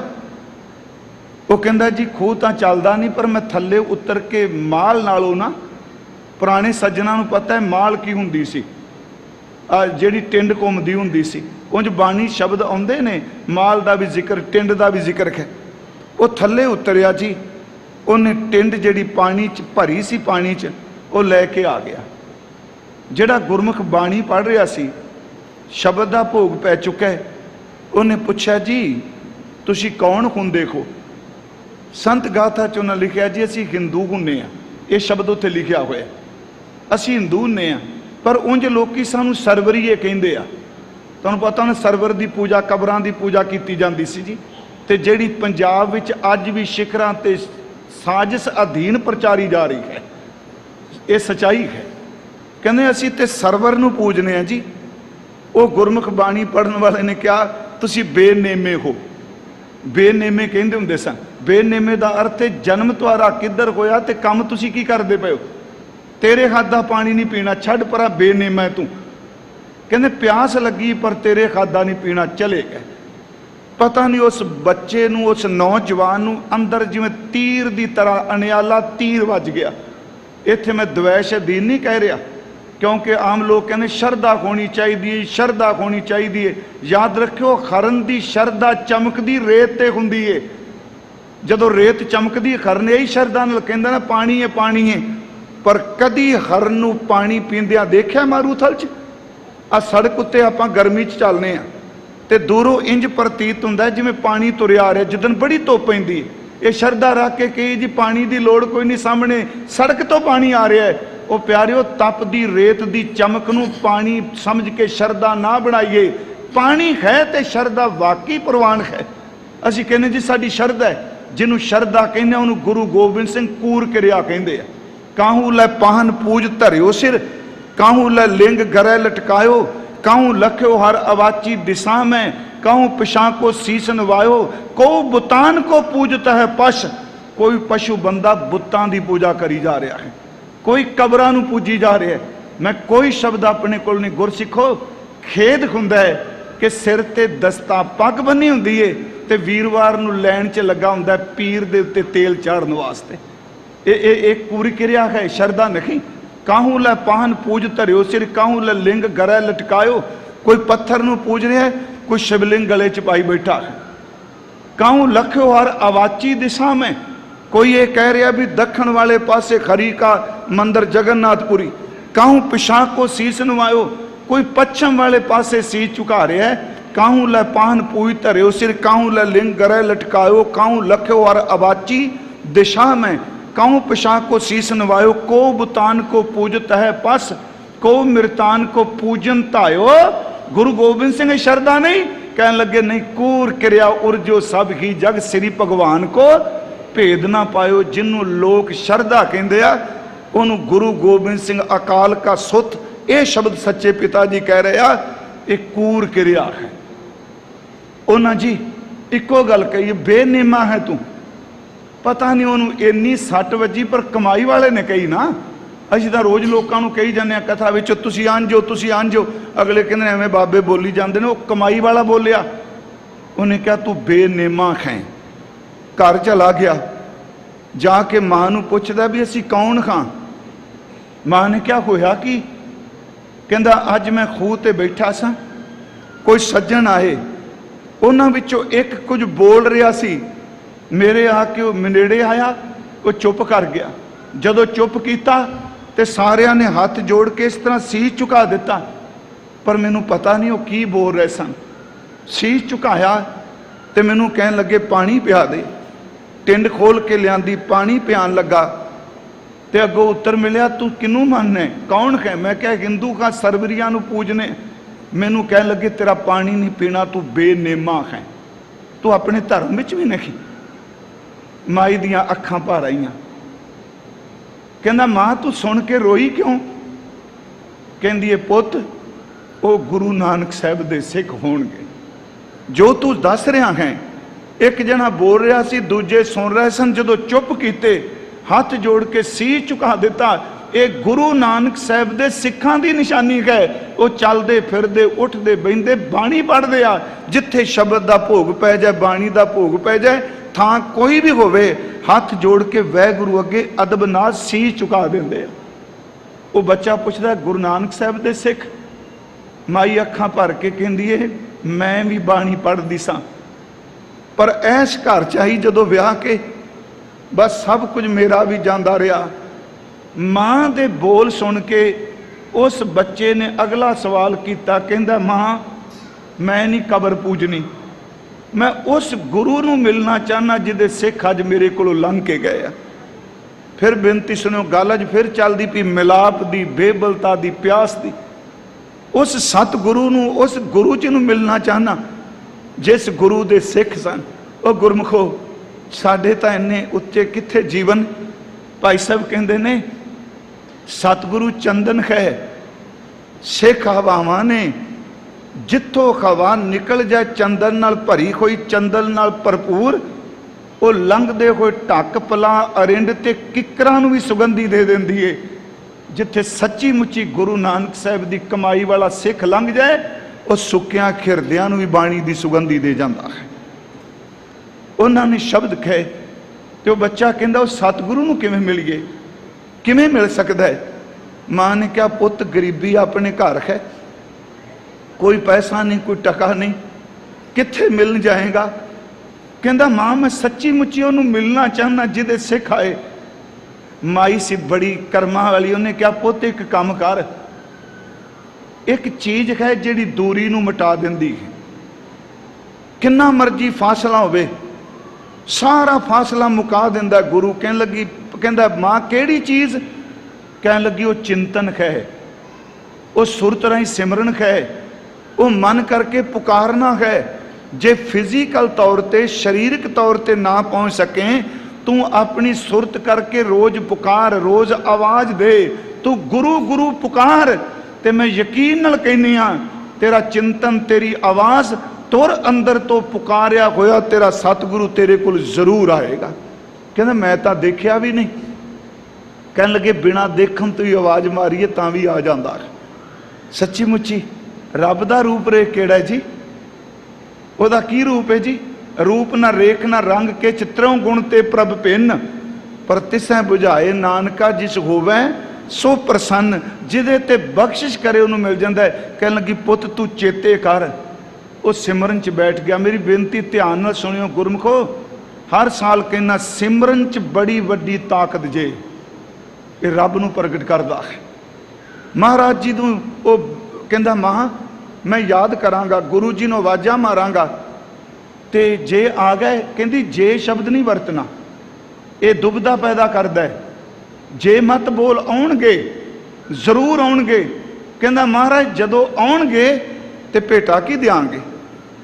मां वो कहंदी पुत गुरु भेटा दा भुखा नहीं, उंज अदब लई भावें दो दातना तोड़ के भी रख देंगा तां भी स्वीकार ने। जे मिठे दी रोड़ी, ये याद रखियो, इनू पूजा वाले पासे लैके अर्थ नहीं करने। भावनी भगत भाए कौडी अगर भाग रखै, ताहे गुर सर्ब निदान दान देत है। दो दातना तोड़ के रख दे, मिठा रख दे, एक फोली तो भावें रख दे। कहंदा मां फिर मिठा ही दे दे घर। एक गुड़ दी रोड़ी पई सी जी, पेसी गुड़ दी, सुक्का गुड़ माई ने कढ़ के दे दिता। कहन लगा नाले वो टका, वैसे रुपया लिखिया उत्थे, वो टका वो पैसे भी दे दे जेड़े मैं पिछले दिन तेनू लियांदे दिते। जदों सतगुरु आउणगे गुड़ दी रोड़ी रख के कहांगा महाराज ये स्वीकार करो, ते गरीब दी आ भेटा टका या रुपया प्रवान कर लो। गुड़ लिया, उन्हों पल्ले नाल, चादर दे पल्ले नाल बन लिया जी। वो चादर दे पल्ले नाल बन के रात नूं सौना, चादर सराणे, हल वाहना, चादर मोढे ते पल्ले नाल गुड़ बनिया। जे गादी ते बहना खूह दी ते चादर फिर उत्ते गादी दे। पिंड दे लोकां पुछना शुरू कर दिता भी आह तू की बनी फिरना, ये पल्ले च की बनी फिरना? वो कहंदा मेरे सतगुरां दी भेटा है, मेरे सच्चे पातशाह जी ने आना, ये भेटा हजूर दे चरनां च रखनी है। कोई समय तो बाद जी पिंड वाले ने छेड़ी उस बच्चे दी पल्ला पा दी, क्योंकि पल्ले नाल गुड़ बन्निया सी ते पैसे बन्ने। सारे पल्ला पल्ला कहन लग पे, पल्ला जी ये की बनी फिरदा है? गुरमुखो वो ज्यों ज्यों लोक गल्लां करन त्यों त्यों उहदे अंदर नाम दा रंग चढ़न लग पिया। बहुत वड्डी मुश्किल आउंदी है अजकल तां। बहुत ज़्यादा सोशल मीडिया जिन्हों कहने आ, हर बंदे दे अंदर जो कूड़ा करकट पिया जां अखरां नाल लिख रहा है जां जबान तो बोल रहा है, ते जिन्नी बंदगी करन वाले दी लोक निंदिया करदे आ, खिमा कर दिओ, समझो अपने घर नूं अग लांदे आ लोकी। मैं पखंडी दी नहीं कह रहा, बंदगी करन वाला। लोकां पल्ला पल्ला कहना शुरू कर दिता। ज्यों ज्यों सिमरन करे जी दे अंदरों मैल कटनी शुरू हो गई। पुकार ते गुरु रहा है ना, जिस नूं पुकारोगे उहदे गुण आउणगे। इसे करके गुरु जी ने कहा जिहड़ा भैरो दी शीतला दी पूजा करेगा, जां खोता बनेगा, जां सच्ची मुच्ची ओदी सवारी बनेगा। भैरो भूत शीतला धावै खरबान ओ शार उड़ावै हों तो एक रमैया लहूं आन देव बदलावन देखूं। शिव शिव करते जो नर ध्यावै बरद चरै डोरू टमकावै माँ माई की पूजा करे नर सै नार होए ओ तरह। ये बड़ा एक सीधा फार्मूला है जी कि जिन्हों पूजोगे जिन्हों पुकारोगे ओदे गुण अवगुण अंदर प्रवेश करनगे। मैं संखेप जी गल करां जी, वो पुकारन लग पिया, गुरु गुरु बोलन लग पिया, अंदर निर्मल हो गया। हुण इन्नी क बिरती अंदर जदों अंदर निर्मल हो जाए तो टिकना उदों शुरू करदा है। मैला अंदर नहीं कदी टिकदा हुंदा, मैला अंदर तो कल्पदा है जी। वो पवित्र हो गया, अंदर टिकन लग पिया। सारा दिन खेतां च बिरहा विच आ गया, आवाज़ां मारी जानियां, सतगुरु तेरे तो बिना रह नहीं सकदा, दर्शन दे, मैं गरीब हाँ, मेरे ते मेहर कर, मैं बेनेमा हाँ, मैनू नेम वाला बना दे। सतगुरु गुरु हरगोबिंद साहब बकाले की धरती ते कहे, जिहड़ी बाद विच बाबा बकाला साहब अज शब्द असी बाबा बकाला साहब बाद विच भावें जुड़िया है। महाराज इत्थे गए, एक दिन की होया, इन्ना क बिरहा च आ गया, वो घर नहीं गया, धुप च बैठा, वट ते बैठा, पुकारी जाए। छेवें सतगुरु गुरु हरगोबिंद साहब घोड़े ते सवार होए, घोड़े नूं अड्डी लाई ते जदों तुर लगे पुछदे ने, सिख महाराज कित्थे चले हो? कहन लगे पत्थरां नूं चीड़ के, चट्टानां नाल टकरांदी होई, रुखां दा तणियां दा मुकाबला करदी हुई, सट्टां खांदी हुई एक बिरखा दी नदी मेरे वल आउंदी पई है। उस नूं अगों लैण चलिया हाँ, उस नूं अगों लैण तुरिया हाँ। सच्चे पातशाह महाराज गुरमुखो पिंड बुताले पहुँच गए। मैं तुहानूं बेनती करां, देखो जदों जाग लगदी पता नहीं जिंदगी च किहड़ी घड़ी किहड़े थां ते किन्ने मिलना है, ते सतगुरां दी बख्शिश हो जानी है। खास करके जिस स्थान ते आपां बैठे हैं ना जी, इत्थे मत कोई समझे आम दुनिया तुरी फिरदी है। हुण नज़दीक खुदाए दे भेद ना किसे दे।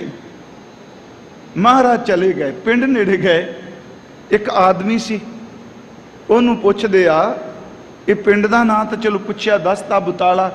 कहन लगे एदा चौधरी कौन है जी? ते भाई पल्ला थोड़ी दूर अपने खेत की वट ते बैठा सी। उस चौधरी ने उस पिंड के बंदे ने मजाक उड़ा के कहा, जिवें टिचर करी दी है, कहन लगा जी चौधरी तो वह वे जिहड़ा वट ते बैठा है, क्योंकि वह पिंड च गरीब सी। भाई पल्ला जिवें आम माड़े बंदे नूं खिमा करियो, पिंडां चिट्टां टिचरां करदिआं सरपंच कहण लग पैंदे। वो कहंदा जी चौधरी तो वह वे। हजूर ने घोड़ा उधर करके कहा, हाँ समा आएगा एक दिन पिंड का चौधरी यही होवेगा। सतगुरु जी चले गए, कहंदे ने उत्थे वट ते बैठा नीवी भाई अपने शब्द बोली जा रहा सी, कदों आओगे, कदों मेहर करोगे, मैं रह नहीं सकता, इन्ने दिन हो गए मैं पल्ले नाल गुड़ बन के बैठा हाँ। हजूर ने आवाज़ दी, कहन लगे बेटा असी आए हाँ। हजूर दे जदों क्या उन्हें अपने नेत्रां नाल देखिया, मेरी पीरी दा दाता दल भंजन गुर सूरमा, ओहदे व सतगुरां वल देख के इकोदम बेबल होके उठ पिया। आप जी कहन लगे जी हाँ असी, किन्ने दिनों का तू आवाज़ां मार रहा, किन्ने दिनों का तू पुकार रहा है। कहंदे हुण सुध बोधी जिवें बंदे नूं भुल जांदी है, सब कुछ भुल गया। इको दम दौड़ के सतगुरां दे घोड़े की रकाब भी जिहड़े चरण ने अपने शीस रख के उच्ची उच्ची रोन लग पिया। महाराज सच्चे पातशाह जी घोड़े तो उतरे जी, इस बच्चे नूं अपने सीने नाल ला लिया, वट ते बैठ गए। आह है प्रेम की खेड, वट ते बैठ गए। वो बिरहा विच उहनूं कुछ नहीं, लफ्ज़ ही कोई नहीं निकलते। रो रहा। हजूर कहंदे ने भुख लगी कोई शकन नूं देंगा, भुख लगी कोई खान नूं दे। गुरमुखो असल चो गुड़ की रोड़ी नहीं सी, इन्ने दिन गुरु गुरु पुकारदे उस गुड़ की रोड़ी विच भी रहमत वरत गई सी।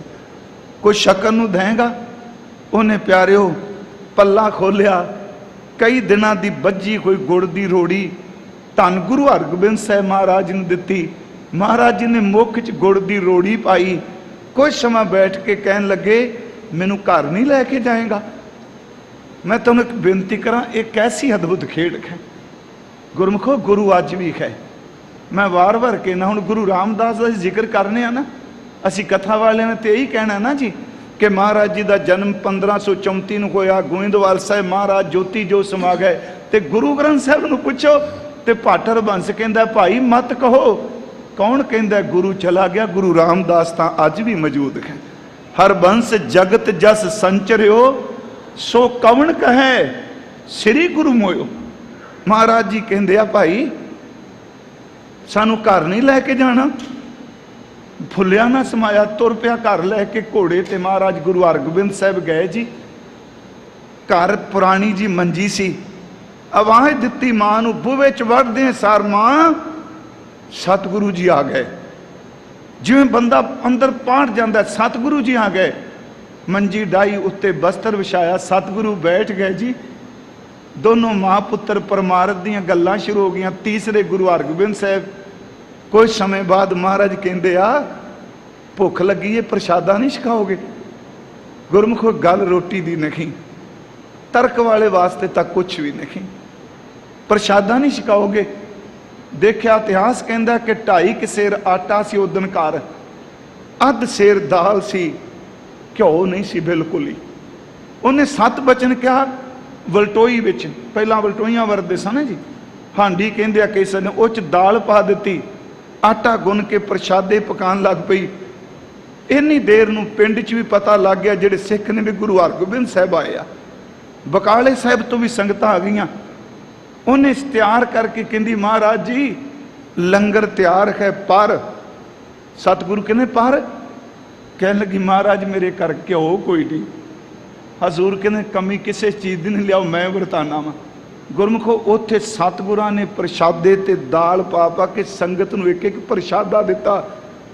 समा आया, वो एडा वड्डा घराना सच्ची मुच्ची ओही चौधरी बनया, उहदे खानदान नूं रहमतां मिलियां।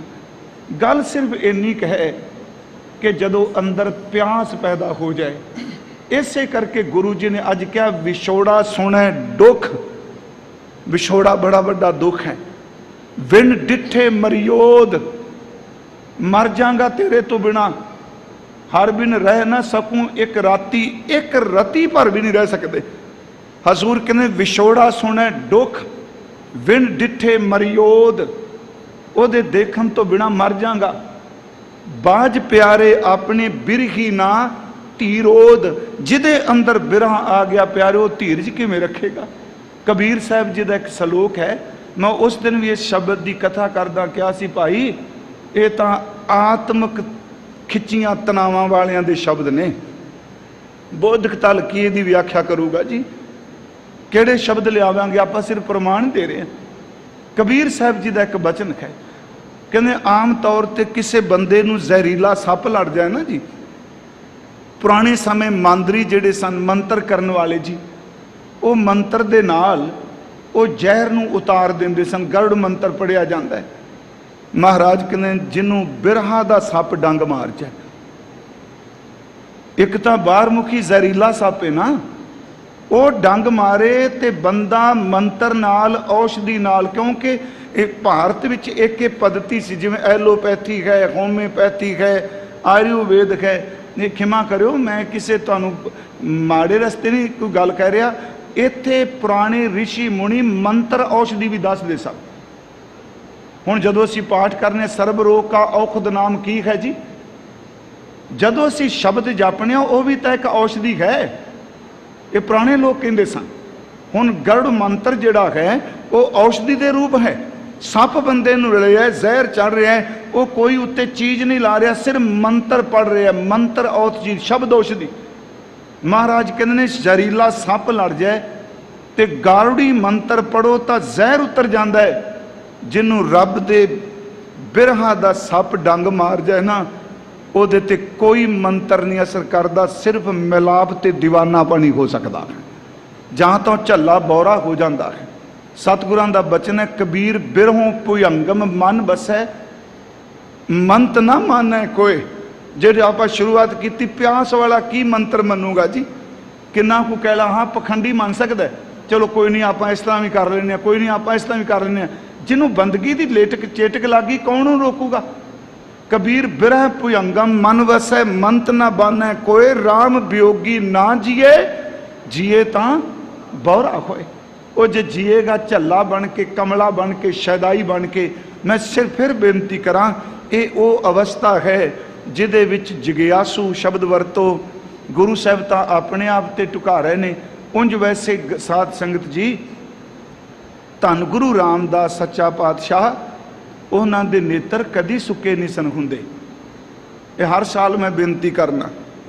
ਇਤਿਹਾਸ ਕਹਿੰਦਾ ਹੈ, ਉਹ ਇਤਿਹਾਸਕਾਰ ਤਾਂ ਕਹਿੰਦੇ ਨੇਤਰ ਇਹ ਜਲ ਨਾਲ ਪੂਰਤ ਰਹਿੰਦੇ ਸਨ, ਅਥਰੂਆਂ ਨਾਲ, ਆਂਸੂਆਂ ਨਾਲ। ਪਰ ਗੁਰੂ ਰਾਮਦਾਸ ਜੀ ਕਹਿੰਦੇ ਨੇ ਨਹੀਂ, ਪਾਣੀ ਨਹੀਂ, ਸਤਿਗੁਰਾਂ ਦੀਆਂ ਝਿਮਣੀਆਂ ਬਿਰਹਾ ਵਿੱਚੋਂ ਨਿਕਲੇ ਹੋਏ ਅੰਮ੍ਰਿਤ ਨਾਲ ਭਿੱਜੀਆਂ ਹੁੰਦੀਆਂ ਸਨ। ਤਾਂ ਹੀ ਸਤਿਗੁਰੂ ਜੀ ਨੇ ਫਰਮਾਇਆ, ਪਹਿਲਾ ਬਚਨ ਹੀ ਇਹ ਪੜਿਆ ਜਾਂਦਾ ਸਵੇਰੇ ਆਸਾ ਕੀ ਵਾਰ ਵਿੱਚ, ਹਰ ਅੰਮ੍ਰਿਤ ਭਿੰਨੇ ਲੋਇਣਾ। ਪਾਣੀ ਨਾਲ ਨਹੀਂ, ਨੀਰ ਨਾਲ ਨਹੀਂ, ਉਸ ਬਿਰਹਾ ਵਿੱਚੋਂ ਨਿਕਲਿਆ ਹੋਇਆ ਨੀਰ ਵੀ ਅੰਮ੍ਰਿਤ ਬਣ ਗਿਆ ਜੀ। ਹਰ ਅੰਮ੍ਰਿਤ ਭਿੰਨੇ ਲੋਇਣਾ ਮਨ ਪ੍ਰੇਮ ਰਤਨਾ, ਰਾਮ ਰਾਜੇ ਮਨ ਰਾਮ ਕਸਵੱਟੀ ਲਾਇਆ, ਕੰਚਨ ਸੁਵਿੰਨਾ ਗੁਰਮੁਖ ਰੰਗ ਚਲੂ ਲਿਆ ਮੇਰਾ। ਮਹਾਰਾਜ ਆਪਣਾ ਕਹਿ ਰਹੇ। ਵੇਖੋ, ਇਹ ਆਪਣੀ ਮੇਰਾ ਸ਼ਬਦ ਵਰਤਿਆ ਦਾ ਮਤਲਬ ਸਤਿਗੁਰੂ ਆਪਣੀ ਅਵਸਥਾ ਦੱਸ ਰਹੇ ਆ ਕਿ ਸਾਡੀਆਂ ਅੱਖਾਂ ਭਿੱਜੀਆਂ ਨੇ, ਅੰਦਰ ਪ੍ਰੇਮ ਚ ਰੰਗਿਆ ਗਿਆ ਹੈ, ਚਲੂਲਾ ਰੰਗ ਚੜ ਗਿਆ। ਕਹਿਣ ਲੱਗੇ ਸਾਡਾ ਮਨ ਵੀ ਭਿੱਜ ਗਿਆ ਤੇ ਸਾਡਾ ਤਨ ਵੀ ਭਿੱਜ ਗਿਆ। ਹਰ ਅੰਮ੍ਰਿਤ ਭਿੰਨੇ ਲੋਇਣਾ ਮਨ ਪ੍ਰੇਮ ਰਤਨਾ, ਰਾਮ ਰਾਜੇ ਮਨ ਰਾਮ ਕਸਵੱਟੀ ਲਾਇਆ, ਕੰਚਨ ਸੋਵਿਨਾ ਗੁਰਮੁਖ ਰੰਗ ਚਲੂਲਿਆ ਮੇਰਾ ਮਨ ਤਨੋ ਭਿੰਨਾ। ਜਨ ਨਾਨਕ ਮੁਸ਼ਕ ਚ ਘੋਲਿਆ ਸਭ ਜਨਮ ਧਨ ਧੰਨਾ। ਕੱਲ ਨੂੰ ਚਲੋ ਫਿਰ ਜਦੋਂ ਬਚਨ ਆਏਗਾ ਮਹਾਰਾਜ ਦੀ ਸਿਫਤ ਚ ਆਪਾਂ ਕਰਾਂਗੇ। ਸਤਿਗੁਰੂ ਕਹਿ ਰਹੇ ਨੇ ਭਾਈ ਕਿ ਅਸੀਂ ਵਾਹਿਗੁਰੂ ਤੋਂ ਬਿਨਾਂ ਰਹਿ ਨਹੀਂ ਸਕਦੇ।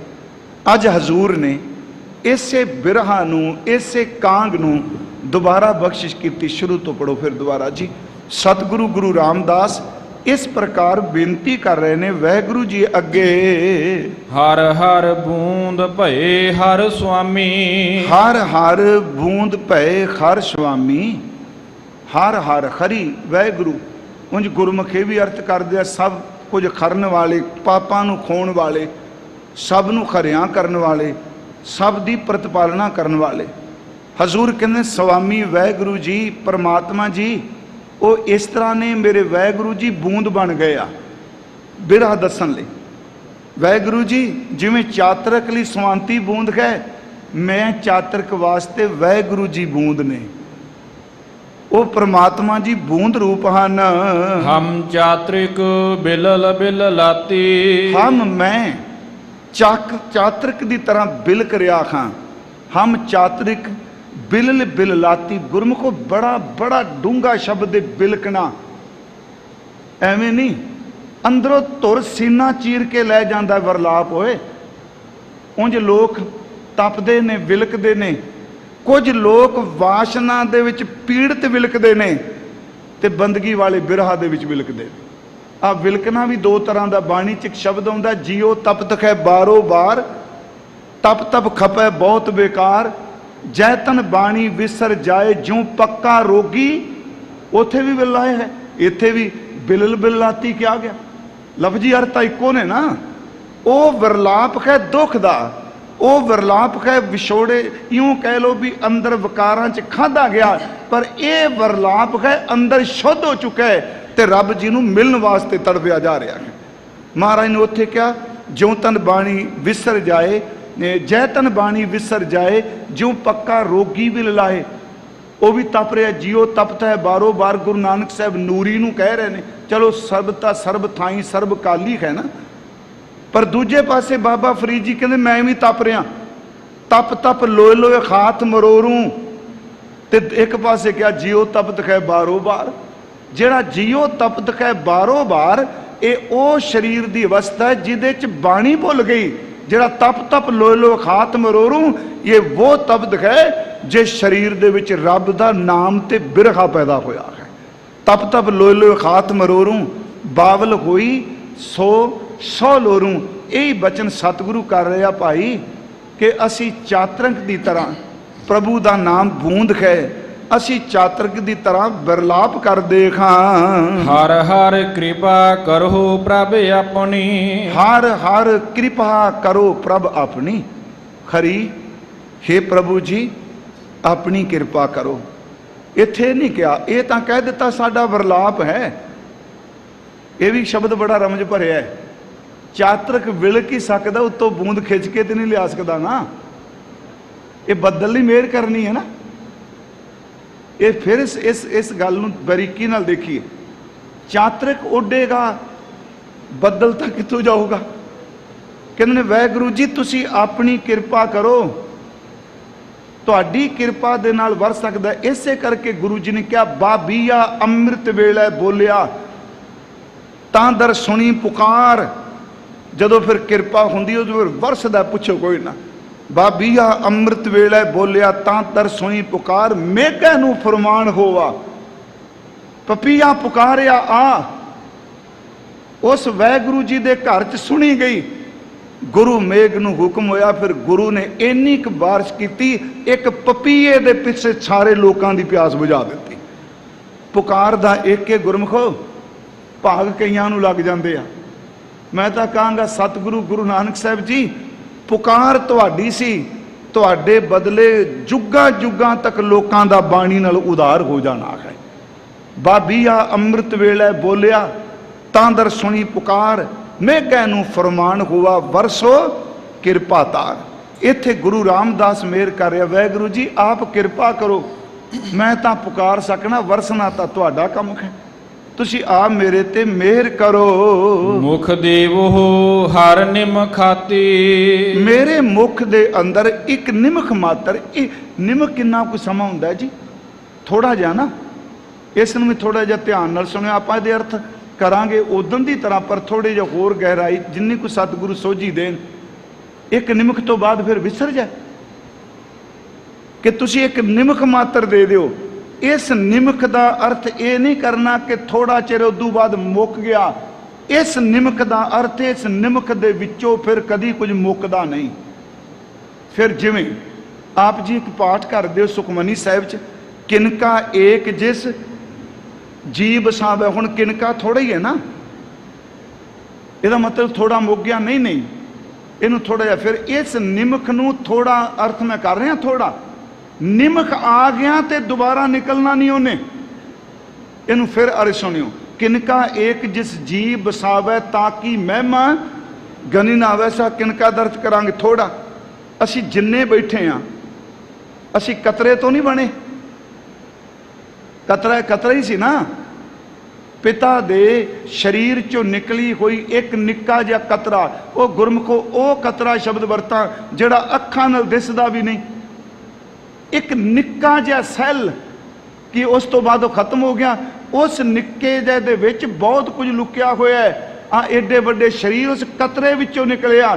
ਬੋੜ ਦਾ ਰੁੱਖ ਅਸੀਂ ਕਹਿੰਦੇ ਹਾਂ ਇਹ 1000 ਸਾਲ ਪੁਰਾਣਾ ਹੈ, ਪਰ ਜਿੱਦਣ ਲੱਗਾ ਨਾ ਉਦਣ ਖਸਕਾਸ ਦੇ ਦਾਣੇ ਤੋਂ ਬਰੀਕ ਸੀ ਬੀਜ, ਪਰ ਉਸ ਨਿੱਕੇ ਵਿੱਚੋਂ ਏਡਾ ਵੱਡਾ ਨਿਕਲ ਆਇਆ।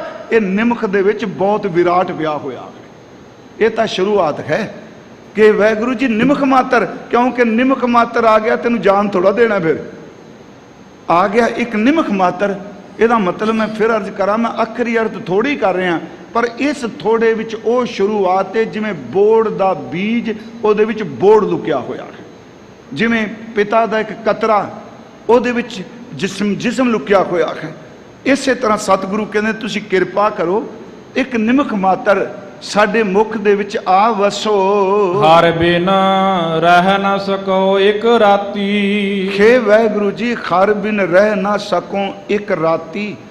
ਮੇਰਾ ਖਿਆਲ ਇਹ ਅਰਥ ਤਾਂ ਆਪਾਂ ਮੈਨੂੰ ਵੀ ਆਪ ਸਭ ਨੂੰ ਚੇਤੇ ਹੋਏ। ਦੂਜਾ ਦਿਨ ਅੱਜ ਦੂਜੀ ਵਾਰੀ ਹੁਕਮ ਮੈਂ ਫਿਰ ਅਰਜ਼ ਕਰ ਰਿਹਾ। ਮੈਂ ਰਾਤੀ ਦੇ ਅਰਥ ਰੱਤੀ ਪਰ ਹਜ਼ੂਰ ਗੁਰੂ ਰਾਮਦਾਸ ਬਖਸ਼ਿਸ਼ ਕਰ ਰਿਹਾ, ਵਾਹਿਗੁਰੂ ਜੀ ਆਪ ਜੀ ਤੋਂ ਬਿਨਾ ਇੱਕ ਰੱਤੀ ਮਾਤਰ ਵੀ ਅਸੀਂ ਰਹਿ ਨਹੀਂ ਸਕਦੇ।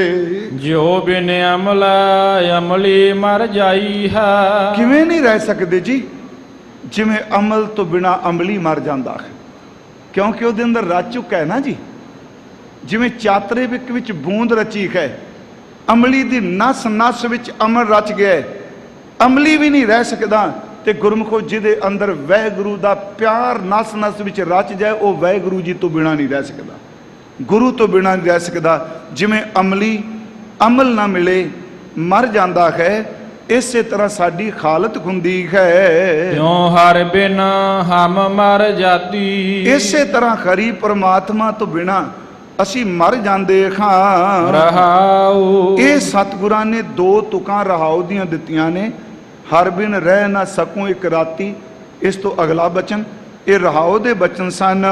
ਤੁਮ ਹਰ ਸਰਵਰ ਆਦਿ ਅਗਾਹ, ਹੇ ਪਰਮਾਤਮਾ ਜੀ ਤੁਸੀਂ ਅਸਗਾਹ ਸਮੁੰਦਰ ਹੋ। ਅਸਰਵਰ ਦਾ ਅਰਥ ਸਰੋਵਰ ਹੈ ਜੀ, ਪਰ ਇੱਥੇ ਸਰੋਵਰ ਦਾ ਭਾਵ ਉਹ ਸਮੁੰਦਰ ਜਿਹਦਾ ਕੋਈ ਅੰਤ ਨਹੀਂ ਪਾ ਸਕਦਾ। ਹਮ ਲਹਿ ਨ ਸਕਹਿ ਅੰਤ ਮਾਤੀ, ਤੁਸੀਂ ਇੰਨੇ ਡੂੰਘੇ ਸਮੁੰਦਰ ਹੋ, ਅਸੀਂ ਤੁਹਾਡਾ ਇੱਕ ਮਾਤੀ ਦਾ ਅਰਥ ਤੇ ਮਾਤਰ ਥੋੜਾ ਜਿੰਨਾ, ਜਿਵੇਂ ਰੱਤੀ ਹੈ, ਅਸੀਂ ਥੋੜਾ ਜਿੰਨਾ ਥੋੜੀ ਮਾਤਰਾ ਵੀ ਆਪ ਬਾਰੇ ਜਾਣ ਨਹੀਂ ਸਕਦੇ। ਤੂੰ ਪਰਾ ਪਰਾ ਅਪਰੰਪਰ ਸੁਆਮੀ, ਵਾਹਿਗੁਰੂ ਜੀ ਜਿੰਨਾ ਕਹਿ ਲਾਂਗੇ ਤੁਸੀਂ ਉਸ ਤੋਂ ਅੱਗੇ ਹੋ। ਜੇ ਹੁਣ ਕਹਿ ਦਈਏ ਇੰਨਾ ਨਾਮ ਜਪ ਲਿਆ ਬਸ, ਜਿੱਥੇ ਤੂੰ ਰੋਕ ਗਿਆ ਉਸ ਤੋਂ ਅੱਗੇ ਵੀ ਬਹੁਤ ਪਿਆ ਹੈ। ਪ੍ਰਭੂ ਪਾਰ ਬ੍ਰਹਮ ਪਰਮੇਸ਼ਵਰ ਪਰੇ ਹੀ ਪਰੇ ਹੈ। ਨਿਤ ਜਾਨੋ ਆਪਨ ਗਾਤੀ, हे ਵਾਹਿਗੁਰੂ ਜੀ ਮਿਤ ਜਾਨੋ ਆਪਨ ਗਾਤੀ। ਤੁਸੀਂ ਆਪਣੀ ਅਵਸਥਾ ਨੂੰ ਦਾ ਅੰਦਾਜ਼ਾ, ਮਿਤ ਦਾ ਅਰਥ ਹੈ ਅੰਦਾਜ਼ਾ, ਆਪਣੀ ਅਵਸਥਾ ਦਾ ਅੰਦਾਜ਼ਾ ਆਪ ਹੀ ਲਾ ਸਕਦੇ ਹੋ। ਕੋਈ ਦੁਨੀਆ ਦਾ ਪੈਮਾਨਾ ਨਹੀਂ ਜਿਹੜਾ ਕਹਿੰਦਾ ਰੱਬ ਇੰਨੀ ਕੋਈ ਸ਼ਕਤੀ ਰੱਖਦਾ ਹੈ, ਪਰਮੇਸ਼ਵਰ ਇੰਨੇ ਸ਼ਕਤੀਸ਼ਾਲ। ਦੇਖੋ ਇਹ ਵੈਸੇ ਪਾਠ ਅਸੀਂ ਰੋਜ਼ ਹੀ ਕਰਨੇ, ਜਿਹੜਾ ਮਹਾਰਾਜ ਨੇ ਕਿਹਾ ਇੱਕ ਬਚਨ ਹੁੰਦਾ ਜਪਜੀ ਸਾਹਿਬ, ਸਾਹ ਲਾਹੀ ਸਾਹ ਲਾਹੇ ਸਲਾਉਣ ਜੋਗ ਪਰਮਾਤਮਾ ਦੀਆਂ ਸਿਫਤਾਂ ਕਰਨ ਕਰਕੇ ਏਤੀ ਸੁਰਤ ਨਾ ਪਾਈਆ। ਇੰਨੀ ਸੋਝੀ ਨਹੀਂ ਪੈ ਸਕਦੀ ਕਿ ਪਰਮਾਤਮਾ ਜੀ ਵਾਹਿਗੁਰੂ ਜੀ ਮੇਰੇ ਸੋਹਣੇ ਦੀਨ ਦਿਆਲ ਕਿੰਨੇ ਕੁ ਵੱਡੇ ਨੇ। ਸਾਹ ਲਾਹੇ ਏਤੀ ਸੁਰਤ ਨਾ ਪਾਈਆ, ਨਦੀਆਂ ਅਤੈ ਵਾਹ, ਨਦੀਆਂ ਅਤੈ ਵਾਹ ਪਵਹਿ ਸਮੁੰਦ ਨਾ ਜਾਣੀਐ ਹੈ। ਇੱਥੋਂ ਤੱਕ ਪ੍ਰਕਰਨ ਵੱਖਰਾ ਹੈ ਅਰਥ। ਜਿਵੇਂ ਨਦੀਆਂ ਤੇ ਵਾੜੇ, ਵਾਹ ਦਾ ਅਰਥ ਵਾੜੇ, ਨਦੀਆਂ ਤੇ ਨਾਲੇ ਪਹਾੜਾਂ ਤੋਂ ਚੱਲੇ, ਸਮੁੰਦਰ ਵਿੱਚ ਡਿੱਗੇ ਹੋਏ ਸਮੁੰਦਰ ਦਾ ਅੰਤ ਨਹੀਂ ਪਾ ਸਕਦੇ। ਬੰਦਗੀ ਕਰਨ ਵਾਲਿਆ ਤੂੰ ਮਿਲ ਸਕਣਾ ਪਰ ਅੰਤ ਨਹੀਂ ਪਾ ਸਕਦਾ। ਫਿਰ ਬੇਨਤੀ, ਸਾਹ ਲਾਹੀ ਸਲਾਉਣ ਜੋਗ ਪਰਮਾਤਮਾ, ਸਾਹ ਲਾਹੀ ਸਾਹ ਲਾਹੇ ਏਤੀ ਸੁਰਤ ਨਾ ਪਾਈਆਂ, ਨਦੀਆਂ ਅਤੈ ਵਾਹ ਪਵੈ ਸਮੁੰਦ ਨਾ ਜਾਣੀਏ। ਜਿਹੜੇ ਨਦੀਆਂ ਨਾਲੇ ਸਮੁੰਦਰ 'ਚ ਡਿੱਗ ਪਏ ਉਹ ਬਾਅਦ 'ਚ ਆ ਕੇ ਦੱਸਣਗੇ ਮੈਂ ਸਤਲੁਜ 'ਚੋਂ ਆਇਆ, ਮੈਂ ਯਮੁਨਾ 'ਚੋਂ ਆਇਆ, ਮੈਂ ਦਜਲਾ ਦਰਿਆ ਵਾਂ, ਮੈਂ ਲੀਲ ਖਾਂ, ਮੈਂ ਫਰੀਜ਼ਰ ਰੀਵਰ ਹਾਂ। ਕਿਸੇ ਕੋਲ ਤਾਕਤ ਨਹੀਂ। ਜਿਹੜੇ ਮਿਲ ਜਾਂਦੇ ਹੋ ਵਾਪਸ ਆ ਕੇ ਕਿੱਥੇ ਦੱਸਦੇ ਆ ਭਾਈ, ਉਹ ਅਭੇਦ ਨੇ। ਨਦੀਆਂ ਅਤੈ ਵਾਹ ਪਵੈ ਸਮੁੰਦ ਨਾ ਜਾਣੀਆਂ ਹੈ। ਸਮੁੰਦ ਸ਼ਾਹ ਸੁਲਤਾਨ, ਇਹ ਵੱਖਰਾ ਹੋ ਗਿਆ ਜੀ ਅਰਥ। ਜਿਨ੍ਹਾਂ ਕੋਲ ਮੰਨ ਲਓ ਸਮੁੰਦਰਾਂ ਜਿੰਨੇ ਖਜ਼ਾਨੇ ਹੋਣ, ਗਿਰਹਾ ਸੇਤੀ ਮਾਲ ਧਨ, ਪਹਾੜਾਂ ਜਿੱਡੇ ਉੱਚੇ ਮਾਲ ਧਨ ਦੇ ਢੇਰ ਲੱਗੇ ਹੋਣ, ਕੀੜੀ ਤੁਲ ਨਾ ਹੋਵਨੀ ਜੇ ਤਿਸ ਮਨੋਂ ਨਾ ਵਿਸਰੈ। ਪਿਆਰਿਓ ਬੰਦਗੀ ਕਰਨ ਵਾਲੇ ਜਿਹੜੇ ਨਿਮਰਤਾ 'ਚ ਰਹਿੰਦੇ ਨੇ, ਇਹਦੇ ਅਰਥ ਇਹ ਵੀ ਕੀਤੇ ਇੰਨਾ ਸੋਨਾ ਇੰਨਾ ਖਜ਼ਾਨਾ ਉਸ ਕੀੜੀ ਦੇ ਬਰਾਬਰ ਵੀ ਨਹੀਂ ਹੋ ਸਕਦਾ ਜਿਹਦੇ ਹਿਰਦੇ ਵਿੱਚੋਂ ਸਤਨਾਮ ਵਾਹਿਗੁਰੂ ਨਹੀਂ ਭੁੱਲਦਾ। ਇੱਥੇ ਇੱਕ ਛੋਟੀ ਜਿਹੀ ਉਦਾਹਰਨ ਮੈਂ ਹੋਰ ਦੇ ਦੇਣਾ ਜੀ। ਹੁਣ ਆਪਾਂ ਕਹਾਂਗੇ ਜੇ ਅੰਤ ਹੀ ਨਹੀਂ ਪਾਣਾ ਫਿਰ ਬੰਦਗੀ ਕਿਉਂ ਕਰਨੇ ਆ? ਉਹ ਗੁਰਮੁਖੋ ਅੰਤ ਪਾਣ ਵਾਲੇ ਬੰਦਗੀ ਕਰਕੇ ਅੰਤ ਪਾ ਸਕਨੇ ਆ? ਇੱਕ ਵਿਦਾਂਤ ਦਾ ਗ੍ਰੰਥ ਹੈ ਵਿਚਾਰਮਾਲਾ, ਪੁਰਾਣੇ ਸਮੇਂ ਪੜ੍ਹਦੇ ਹੁੰਦੇ ਸਨ ਕਥਾਵਾਚਕ। ਅੱਜ ਵੀ ਨੌਜਵਾਨਾਂ ਦੀ ਰੁਚੀ ਹੈ, ਕਿਉਂਕਿ ਸਾਡੀ ਤਾਂ ਹੁਣ ਵਿੱਦਿਆ ਨਾਲ ਵੀ ਲੜਾਈ ਹੈ। ਹਾਂਜੀ, ਇਹ ਫਲਾਣੇ ਧਰਮ ਦਾ ਇਹ ਕੋਈ ਨਹੀਂ ਪੜ੍ਹਨਾ, ਇਹ ਫਲਾਣੀ ਗੱਲ ਕਿਉਂ ਬੋਲ ਗਿਆ। ਮੈਂ ਕਹਿੰਦਾ ਇਸ ਪਾਸੇ ਨਾ ਤੁਰੋ। ਜਿੱਦਣ ਕੋਈ ਸੂਝਵਾਨ ਗੁਰੂ ਗ੍ਰੰਥ ਸਾਹਿਬ ਦੀ ਤਲਵਾਰ ਸਾਰੀ ਕਰਨੇ, ਇਹ 'ਚ ਪ੍ਰਮਾਣ ਕਿੱਥੋਂ ਦਿੱਤੇ ਗਏ ਨੇ ਜੀ ਕਿ ਪੁਰਾਣਾ ਤੋਂ ਬਿਨਾ ਉਹ ਵਿਆਖਿਆ ਅੱਗੇ ਤੁਰੇਗੀ। ਪਿਛੋਕੜ ਖਿਮਾ ਕਰਿਓ, ਕੱਚਾ ਸ਼ਬਦ ਕਈ ਵਰਦੇ ਹੁੰਦੇ ਆ ਵੀ ਉਦਾਹਰਨਾਂ ਸਾਰੀਆਂ ਉਹ 'ਚੋਂ ਦਿੱਤੀਆਂ ਨੇ, ਪਰ ਇਹ ਨਹੀਂ ਮੈਂ ਕਹਿ ਰਿਹਾ ਉਹਨੂੰ ਪੂਜਣਾ ਹੈ। ਉਹਦੀ ਐਗਜ਼ਾਮਪਲ ਲੈ ਕੇ ਕਿਹਾ ਤੂੰ ਰੱਬ ਨੂੰ ਇਸ ਤਰ੍ਹਾਂ ਜਪ। ਆਹ ਸ਼ਬਦ ਜਿਹੜਾ ਮੰਨ ਰਹੇ ਪ੍ਰਭ ਕੀ ਸਰਨ ਵਿਚਾਰੋ ਜੇ ਸਿਮਰਤ ਗਨਕਾ ਸੀ ਉਧਰੀ, ਇਹ ਤਾਂ ਪੁਰਾਣ ਸਾਹਿਤ ਵਿੱਚ ਆਈ ਹੈ ਗਨਕਾ, ਪਰ ਉਹ ਸਮਝਾ ਦਿੱਤਾ ਬੰਦਿਆ ਤੂੰ ਵਾਹਿਗੁਰੂ ਨੂੰ ਪੂਜ ਜੇ ਉਹ ਤਰ ਗਈ ਹੈ। ਤਾਂ ਉਹ ਗ੍ਰੰਥ ਸੀ ਵਿਦਾਂਤ ਦਾ, ਉਹਦੇ ਵਿੱਚ ਇੱਕ ਅਨਾਥ ਦਾ ਉਹ ਲਿਖਿਆ ਹੋਇਆ, ਜਿਹੜਾ ਉਹ ਵਿਦਵਾਨ ਹੈ, ਉਹ ਕਹਿੰਦਾ ਹੈ ਕਿ 40 ਪੁੱਤਰੀ ਲੋਨ ਕੀ ਥਾਂ ਸਿੰਧ ਕੀ ਲੇਨ, ਥਾਂ ਸਿੰਧ ਕੀ ਲੈਨ। 40 ਦਾ ਅਰਥ ਹੈ ਚੱਲੀ, ਪੁੱਤਰੀ ਦਾ ਲਫ਼ਜ਼ੀ ਅਰਥ ਹੈ ਜੀ ਪੁਤਲੀ। ਕਿਹਦੀ? ਲੋਨ ਕੀ। ਲੋਨ ਦਾ ਅਰਥ ਹੈ ਨਮਕ। ਸਮੁੰਦਰ ਵਿੱਚੋਂ ਲੂਣ ਨਿਕਲਿਆ, ਤੇ ਲੂਣ ਦਾ ਇੱਕ ਸਟੈਚੂ, ਲੂਣ ਦਾ ਇੱਕ ਬੁੱਤ, ਨਮਕ ਦਾ ਬੁੱਤ। ਕਹਿੰਦਾ ਲੋਕੋ ਮੈਨੂੰ ਸਮੁੰਦਰ ਛੱਟੋ, ਮੈਂ ਟੁੱਬੀ ਮਾਰ ਕੇ ਦੱਸਣਾ ਸਮੁੰਦਰ ਕਿੰਨਾ ਕੁ ਡੂੰਘਾ ਹੈ। ਉਹ ਕਹਿੰਦਾ ਵਾਹਿਗੁਰੂ ਬਾਰੇ 40 ਪੁੱਤਰੀ ਲੋਨ ਕੀ ਥਾਂ ਸਿੰਧ ਕੀ ਲੈਨ, ਅਨਾਥ ਆਪ ਆਪੇ ਭਈ ਉਲਟ ਕਹਿ ਕੋ ਬਹਿਨ। ਇਹਨੂੰ ਥੋੜਾ ਅਰਥ ਕਰ ਦੇਣਾ, ਜਿਸ ਸਮੁੰਦਰ ਵਿੱਚੋਂ ਲੂਣ ਨਿਕਲਿਆ, ਕੀ ਉਹ ਲੂਣ ਸਮੁੰਦਰ ਦਾ ਥਾਂ ਪਾ ਸਕੇਗਾ? ਸਮੁੰਦਰ 'ਚ ਡੁੱਬਾ ਹੋਇਆ ਲੂਣ ਸੱਚ ਇਹ ਵੇ ਕੋਈ ਸਮੇਂ ਬਾਅਦ ਘੁਲ ਕੇ ਸਮੁੰਦਰ ਦਾ ਪਾਣੀ ਬਣ ਜਾਂਦਾ ਹੈ। ਉਹ ਬੰਦਿਆ ਤੂੰ ਰਾਮ ਕੀ ਅੰਸ਼ ਹੈ, ਤੂੰ ਅੰਤ ਪਾ ਸਕਣਾ, ਤੂੰ ਤੁਰ ਤਾਂ ਸਹੀ, ਸੱਚੀ ਮੁੱਚੀ ਤੇਰੇ ਨਾਲ ਤਾਂ ਆ ਵਾਪਰ ਜਾਣਾ। ਕਬੀਰ ਤੂੰ ਤੂੰ ਕਰਤਾ ਤੂੰ ਹੁਆ, ਮੁਝ ਮੈਂ ਰਹਾ ਨਾ ਹੂੰ, ਜਬ ਆਪਾ ਪਰ ਕਾ ਮਿਟ ਗਿਆ, ਜਤ ਦੇਖੂੰ ਤਤ ਤੂੰ। ਉਹ ਪਰੇ ਤੋਂ ਪਰੇ ਹੈ, ਅਪਰੰਪਰ ਹੈ, ਉਸ ਦਾ ਕੋਈ ਅੰਤ ਨਹੀਂ ਪਾ ਸਕਦਾ। ਹਰ ਕੇ ਸੰਤ ਜਨਾ ਹਰ ਜਪਿਓ, ਹਰੀ ਦੇ ਪਰਮਾਤਮਾ ਦੇ ਪਿਆਰੇ ਸੰਤ ਜਨਾਂ ਨੇ ਉਸ ਹਰੀ ਪਰਮਾਤਮਾ ਨੂੰ ਜਪਿਆ ਹੈ। ਗੁਰ ਰੰਗ ਚਲੂਲਾ ਰਾਤੀ, ਗੁਰੂ ਜੀ ਨੇ ਬਖਸ਼ਿਸ਼ ਕੀਤੀ, ਉਹ ਗੂੜੇ ਰੰਗ ਚ ਰਤੇ ਗਏ ਜਿਨ੍ਹਾਂ ਨੇ ਹਰੀ ਪ੍ਰਭੂ ਨੂੰ ਜਪਿਆ ਹੈ। ਹਰ ਹਰ ਭਗਤ ਬਣੀ ਅਤ ਸੋਭਾ, ਹਰੀ ਪਰਮਾਤਮਾ ਦੀ ਭਗਤੀ ਕਰਦਿਆਂ ਕਰਦਿਆਂ ਉਹਨਾਂ ਦੀ ਸ਼ੋਭਾ ਅਤ ਦੀ ਬਣੀ ਹੈ। ਹਰ ਜਪਿਓ ਊਤਮ ਪਾਤੀ, ਉਹਨਾਂ ਨੇ ਹਰੀ ਪਰਮਾਤਮਾ ਨੂੰ ਜਦੋਂ ਜਪਿਆ ਤੇ ਊਤਮ ਦਰ ਤੇ ਸ੍ਰੇਸ਼ਟ ਤੇ ਪਾਤੀ ਦਰ ਤੇ ਪਤ ਇੱਜ਼ਤ, ਸਭ ਤੋਂ ਉੱਚੀ ਪਤ ਉਹਦੀ ਹੁੰਦੀ ਜਿਹੜਾ ਬੰਦਗੀ ਕਰਦਾ ਹੈ। ਮਹਾਰਾਜ ਨੇ ਤਾਂ ਹੀ ਬਚਨ ਕੀਤਾ, ਚੱਲਿਆ ਪਤ ਸਿਓ ਜਰਮ ਸਵਾਰ ਵਾਜਾ ਵਾਇਸੀ। ਮਹਾਰਾਜ ਕਹਿੰਦੇ ਜਿਹੜਾ ਬੰਦਗੀ ਕਰਦਾ ਉਹ ਤਾਂ ਇੱਜ਼ਤ ਨਾਲ ਤੁਰਦਾ ਹੈ। ਹਜ਼ੂਰ ਨੇ ਫਰਮਾਇਆ ਸਭ ਤੋਂ ਉੱਤਮ ਉਹਨਾਂ ਨੂੰ ਇੱਜ਼ਤ ਮਿਲੀ ਹੈ। ਆਪੇ ਠਾਕੁਰ ਆਪੇ ਸੇਵਕ, ਆਪੀ ਵਾਹਿਗੁਰੂ ਮਾਲਕ ਹੈ, ਆਪੀ ਸਿੱਖ ਚੇਲਾ ਸੇਵਕ ਹੈ। ਆਪ ਬਣਾਵਾ ਭਾਤੀ, ਆਪ ਹੀ ਉਹ ਸਾਰੇ ਜ਼ਰੀਏ ਬਣਾ ਰਿਹਾ ਆਪਣੇ ਨਾਲ ਜੋੜਨ ਦੇ। ਨਾਨਕ ਜਨ ਤੁਮਰੀ ਸਰਣਾਈ। ਧੰਨ ਗੁਰੂ ਰਾਮਦਾਸ ਸੋਢੀ ਸੁਲਤਾਨ ਸੱਚੇ ਪਾਤਸ਼ਾਹ ਕਹਿੰਦੇ ਨੇ, ਦਾਸ ਨਾਨਕ ਆਪ ਜੀ ਦੀ ਚਰਨ ਸ਼ਰਨ ਚ ਹੈ। ਹਰ ਰਾਖੋ ਲਾਜ ਭਗਾਤੀ, ਸਾਨੂੰ ਪਤਾ ਵਾਹਿਗੁਰੂ ਜੀ ਤੁਸੀਂ ਆਪਣੇ ਭਗਤੀ ਕਰਨ ਵਾਲਿਆਂ ਦੀ ਲਾਜ ਰੱਖਦੇ ਹੋ, ਸਿਮਰਨ ਕਰਨ ਵਾਲਿਆਂ ਦੀ ਲਾਜ ਰੱਖਦੇ ਹੋ। ਇਹ ਸਤਿਗੁਰਾਂ ਦੇ ਅੰਮ੍ਰਿਤ ਬਚਨ ਸਨ। ਸਮਾਂ ਹੋ ਗਿਆ ਹੈ, ਆਓ ਆਪਾਂ ਥੋੜਾ ਜਿਹਾ ਸਾਰੇ ਨਾਮ ਜਪ ਲਈਏ ਜੀ। ਸਾਰੀ ਗੱਲ ਦਾ ਨਿਚੋੜ ਤਾਂ ਇਹੀ ਹੈ ਪਿਆਰਿਓ, ਸਾਰੇ ਬੋਲਿਆ ਕਰੋ। ਧੰਨ ਗੁਰੂ ਰਾਮਦਾਸ ਜੀ ਦੇ ਚਰਨਾਂ 'ਚ ਸਾਰੇ ਪੁਕਾਰੋ ਜੀ। ਸਤਨਾਮ ਵਾਹਿਗੁਰੂ, ਸਤਨਾਮ ਵਾਹਿਗੁਰੂ। ਮੇਰੇ ਨਾਲ ਬੋਲੋ।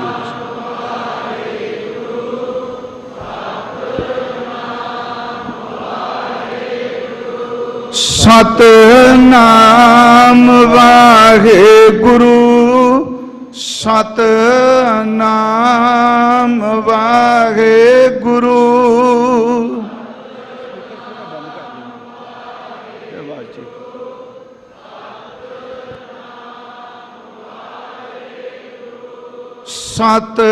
ਸਤਨਾਮ ਵਾਹਿਗੁਰੂ, ਸਤਨਾਮ ਵਾਹਿਗੁਰੂ। ਸਾਰੇ ਕਿਰਪਾ ਕਰੋ।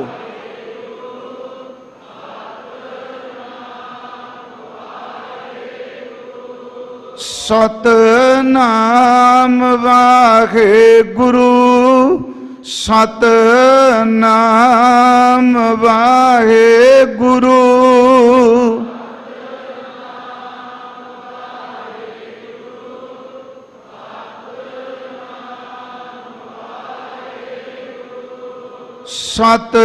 ਸਤਨਾਮ ਵਾਹਿਗੁਰੂ, ਸਤਨਾਮ ਵਾਹਿਗੁਰੂ।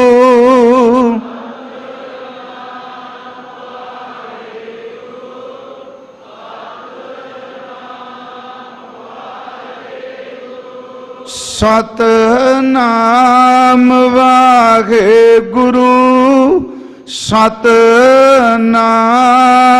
ਵਾਹਿਗੁਰੂ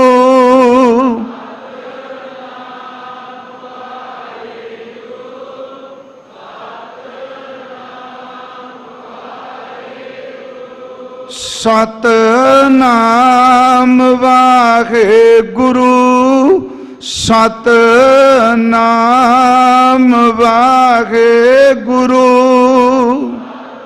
ਸਾਰੇ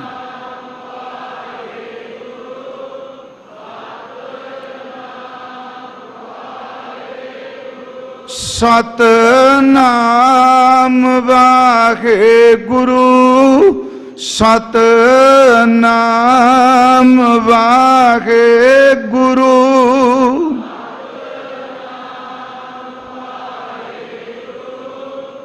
ਸਤਨਾਮ ਵਾਹਿਗੁਰੂ।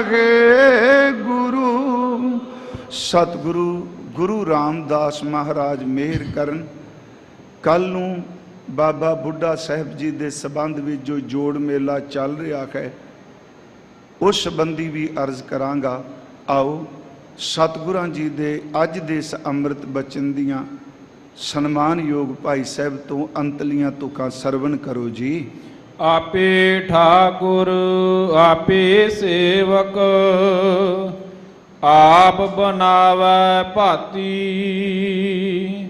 ਨਾਨਕ ਜਨ ਤੁਮਰੀ ਸਰਨਾਈ ਹਰ ਰਾਖੋ ਲਾਜ ਭਗਾਤੀ। ਵਾਹਿਗੁਰੂ ਜੀ ਕਾ ਖਾਲਸਾ ਵਾਹਿਗੁਰੂ ਜੀ ਕੀ ਫਤਿਹ। ਵਾਹਿਗੁਰੂ ਜੀ ਕਾ ਖਾਲਸਾ ਵਾਹਿਗੁਰੂ ਜੀ ਕੀ ਫਤਿਹ। ਸ਼ੇਰੇ ਪੰਜਾਬ ਗੁਰਬਾਣੀ YouTube ਚੈਨਲ ਨੂੰ ਵੱਧ ਤੋਂ ਵੱਧ ਸਬਸਕ੍ਰਾਈਬ ਕਰੋ ਤੇ ਇਸ ਤੇ ਗੁਰਬਾਣੀ ਸ਼ਬਦ ਕੀਰਤਨ ਤੇ ਇਤਿਹਾਸ ਨਾਲ ਵੱਧ ਤੋਂ ਵੱਧ ਜੁੜ ਕੇ ਆਨੰਦ ਮਾਣੋ ਤੇ ਆਪਣੀ ਜ਼ਿੰਦਗੀ ਨੂੰ ਸਫਲ ਕਰੋ। ਵਾਹਿਗੁਰੂ ਜੀ ਕਾ ਖਾਲਸਾ ਵਾਹਿਗੁਰੂ ਜੀ ਕੀ ਫਤਿਹ।